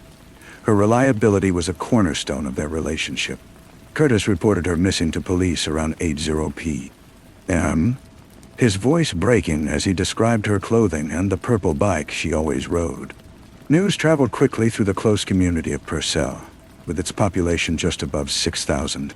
Such an event shattered any sense of security. Volunteers sprang into action. Search teams spread throughout the neighborhoods and adjacent fields, their flashlights piercing the growing darkness as they called Jamie's name into the night. An Amber Alert was activated across the state by early morning on April 13th, displaying her information on local news broadcasts and highway signs, appealing for tips from anyone with knowledge. Meanwhile, Underwood tried to maintain normalcy, going to his night shift at the grocery store, but the weight of his hidden crime gnawed at him. The next day, April 13th, as the search intensified, law enforcement established a checkpoint near the apartment complex to interview residents and gather information. When questioned about the missing child, Underwood made a casual comment that immediately raised suspicion. Detectives visited his apartment later that day, and in a decision that would seal his fate, Underwood agreed to let them search without a warrant. The officers proceeded methodically through each room. In the bedroom closet, they found a large plastic container, firmly sealed. When Underwood stumbled over an explanation, suspicion turned to certainty. FBI agents were summoned. Opening the container, they discovered the terrible truth. Underwood's composure dissolved. "Just arrest me," he said, gasping for air as reality overwhelmed him. "I killed her. I'm going to hell." In the subsequent interrogation, his full confession poured out in a recorded statement, detailing each stage of his crime. His tone was flat, yet tinged with disturbing detachment. He spoke about selecting Jamie for her accessibility and trust. Medical examination confirmed the violence she had endured. The news spread through Purcell like a tremor, parents holding their children tighter as the community mourned for a girl everyone recognized in some way. Curtis Boland, shattered beyond expression, identified his daughter, his life collapsing in an instant. The apartment building, once a site of everyday life, became a restricted crime scene. Underwood was charged with first-degree murder on April 13, 2006, in McLean County District Court, Dottega. Held without bail, he awaited trial in McLean County Jail. His mental condition was assessed as attorneys examined his background.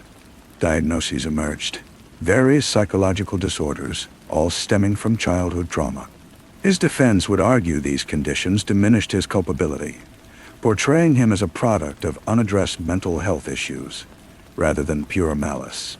But prosecutors emphasized the deliberate planning involved, the calculated nature of his actions, allowing no excuse for what he had done. The trial commenced on February 25, 2008, at the McLean County Courthouse.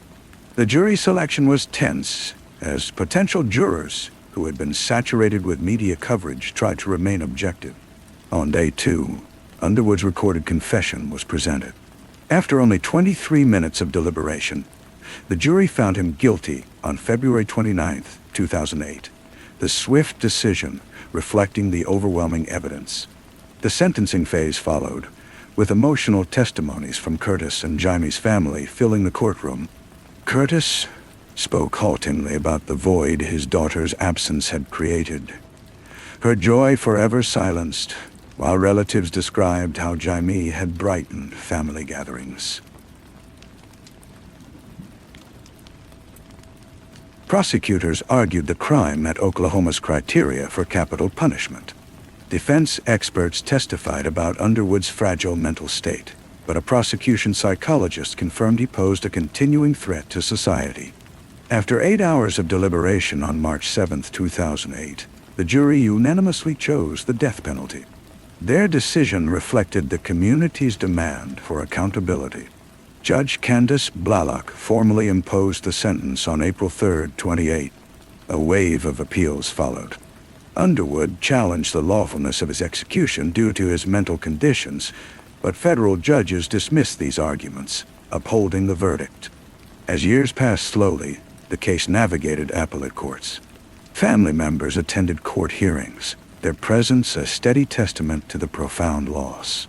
Curtis Bolin, often too emotional to address the court, supported the quest for maximum punishment as essential closure. From death row at Oklahoma State Penitentiary in McAllister, Underwood occasionally expressed remorse in writings and interviews, though his apologies seemed hollow compared to his actions. By 2022, Oklahoma had accelerated its execution schedule. Underwood's initial date was set for December 7, 2023, but was postponed. A subsequent order, issued on October 1, 2024, set December 19th, his 45th birthday, as the new date. Clemency hearings approached. On December 13, 2024, a 3-member committee heard statements. Underwood appeared via video link and wept as he apologized, acknowledging he deserved the consequences of his actions. His mother appealed for mercy, recognizing the Bolin family's suffering while pleading for her son's life. Curtis attempted to give testimony but faltered, unable to continue. Other family members advocated against clemency, emphasizing the heinous nature of the crime. Prosecutors described it as among Oklahoma's most depraved murders, dismissing mental health issues as justification. The board voted 3-0 to deny mercy. On December 19, 2024, Oklahoma State Penitentiary's execution chamber stood ready. Underwood's final meal remained mostly uneaten. Secured to the gurney at 10:04 a.m., he looked at those present, making eye contact with his mother and lawyers, then turning to witnesses including family members. He was declared deceased at 10:14 a.m. His final words expressed remorse for the pain he had caused, though he wept silently as the process began. For Jaime's family, this moment offered no revival, merely a cautious step toward healing. A family member later remarked that while this wouldn't return their Jaime, it allowed them to focus their hearts on remembering her. Purcell, marked by tragedy yet enduring, commemorates Jaime yearly. Her story serves as a reminder about hidden dangers and stolen innocence. The case, permanently inscribed in Oklahoma's judicial history, highlighted the legal system's determination in confronting such horrors, preserving Jaime's legacy not through fear, but through the positive impact she had on loved ones. Story 11. The sun dipped near the horizon above the rolling hills of eastern Connecticut, casting long shadows over the modest poultry farm that had been the backdrop for much of Michael Bruce Ross's youth. On July 26, 1959, a warm summer afternoon in Putnam, Patricia Hilda Lane and Daniel Graham Ross welcomed their firstborn. Michael, as he was named, entered a family that appeared conventional on the surface. A hard-working couple managing their chicken farm in the quiet town of Brooklyn, Connecticut. Yet beneath this veneer of rural normalcy, cracks were forming early in Michael's life. His mother, Patricia, struggled with personal demons, her anger erupting like sudden storms. She had spent time in a psychiatric facility once, a darkness that hung over the household, and her patience with her children was thin and unpredictable. Dan, Michael's father, was a stern man with hands calloused by farm work, quick to administer whatever discipline Patricia deemed necessary. Michael was the eldest of 4 siblings, with 2 younger sisters and a brother following him. But within that sprawling farmhouse, surrounded by clucking chickens and endless chores, he often felt like either the keystone holding the family together or the first one to be pulled under by its burdens. From his earliest memories, Michael's home was filled with tension, where affection was doled out sparingly and punishment came swiftly. Patricia's physical discipline was common. She struck all her children, her frustration overflowing like water from a broken vessel. Michael, with his observant eyes and curious nature, seemed to bear the worst of it, his slight frame showing evidence of her wrath. Whispers from family acquaintances suggested darker, hidden truths, an uncle who may have crossed boundaries in ways that left lasting wounds on the boy. That uncle took his own life when Michael was only 6 years old, his death hanging over the family like a heavy fog, unspoken yet constant, warping Michael's understanding of relationships and trust. At school, though, he excelled. At Killingly High School, he was a gifted student who thrived academically.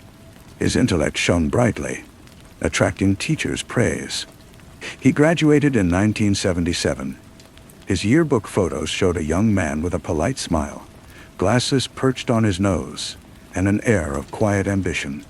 Yet even then, beneath it all, something stirred, a restlessness that education couldn't soothe. College beckoned, and Michael went to Cornell University in Ithaca, New York, to major in economics. The ivy-draped campus was worlds away from the chicken coops of Connecticut, a place where he could reinvent himself among lecture halls and bustling residence halls.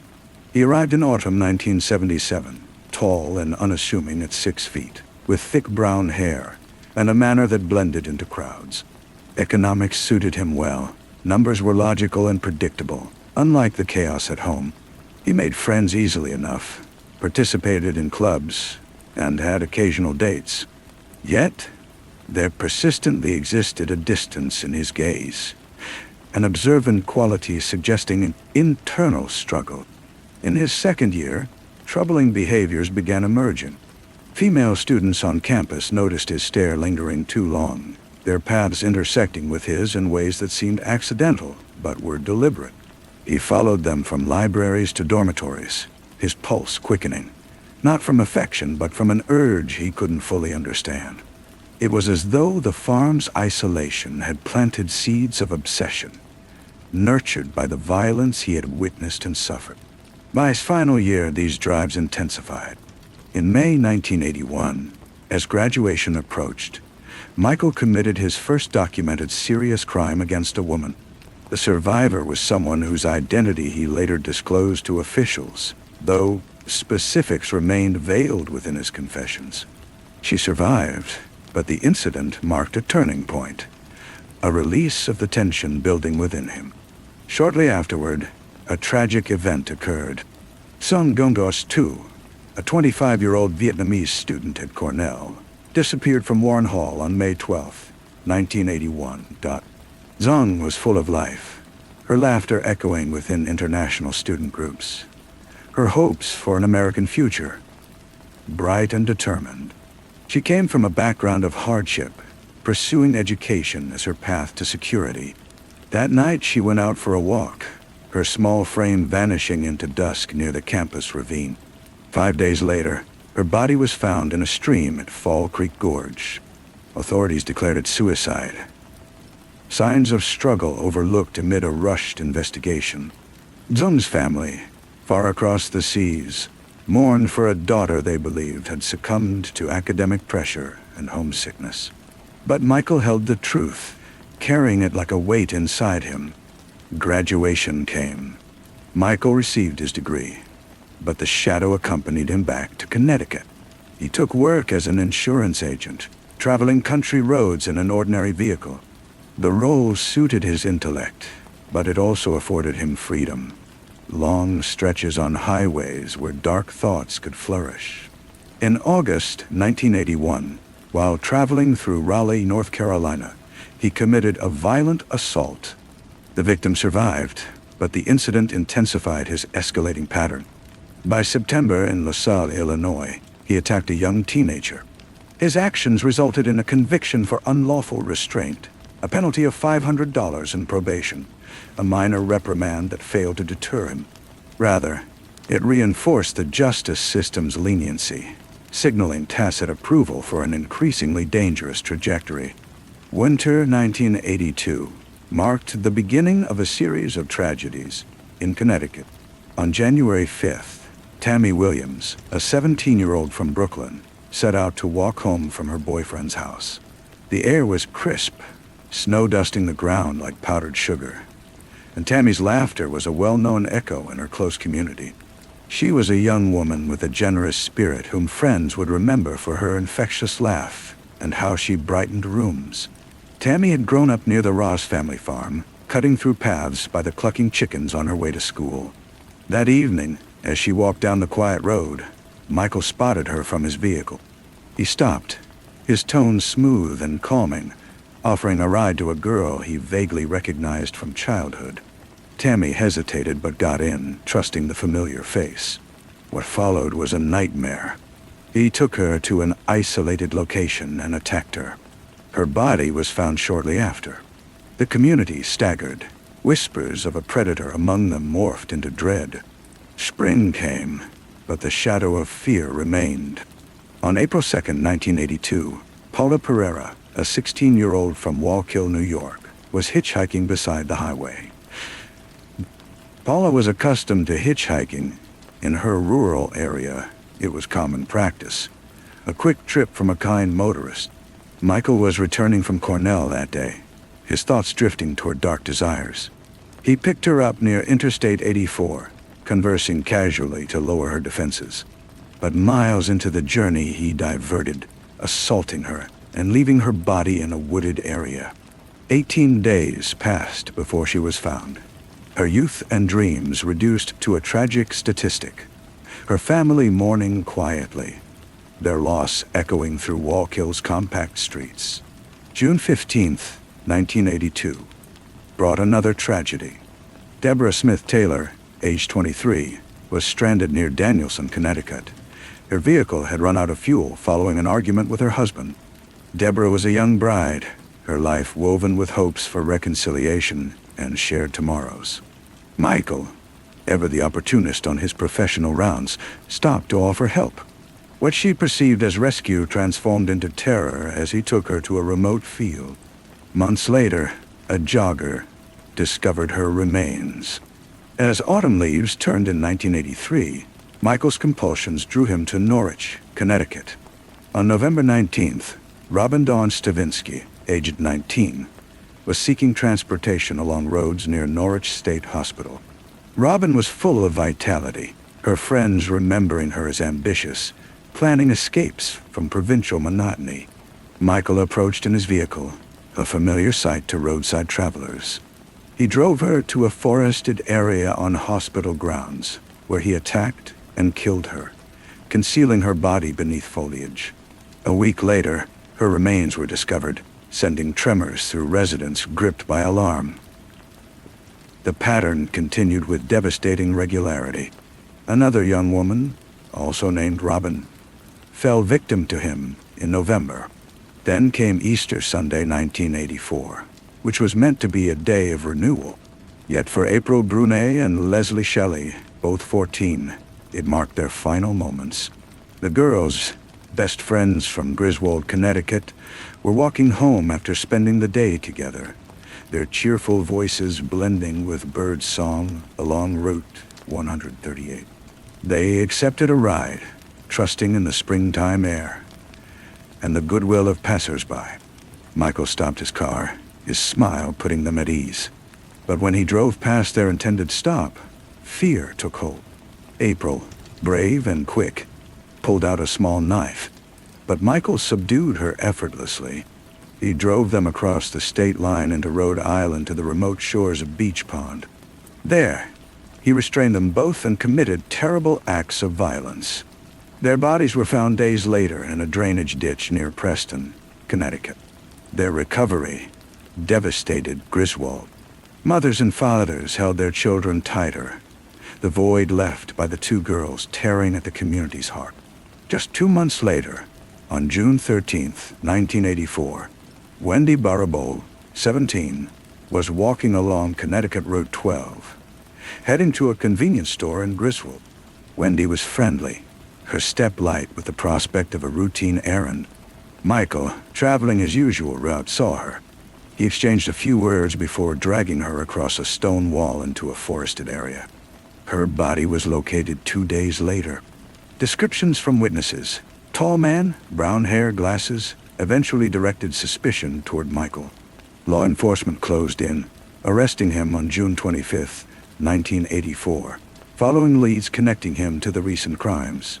In custody, his facade crumbled.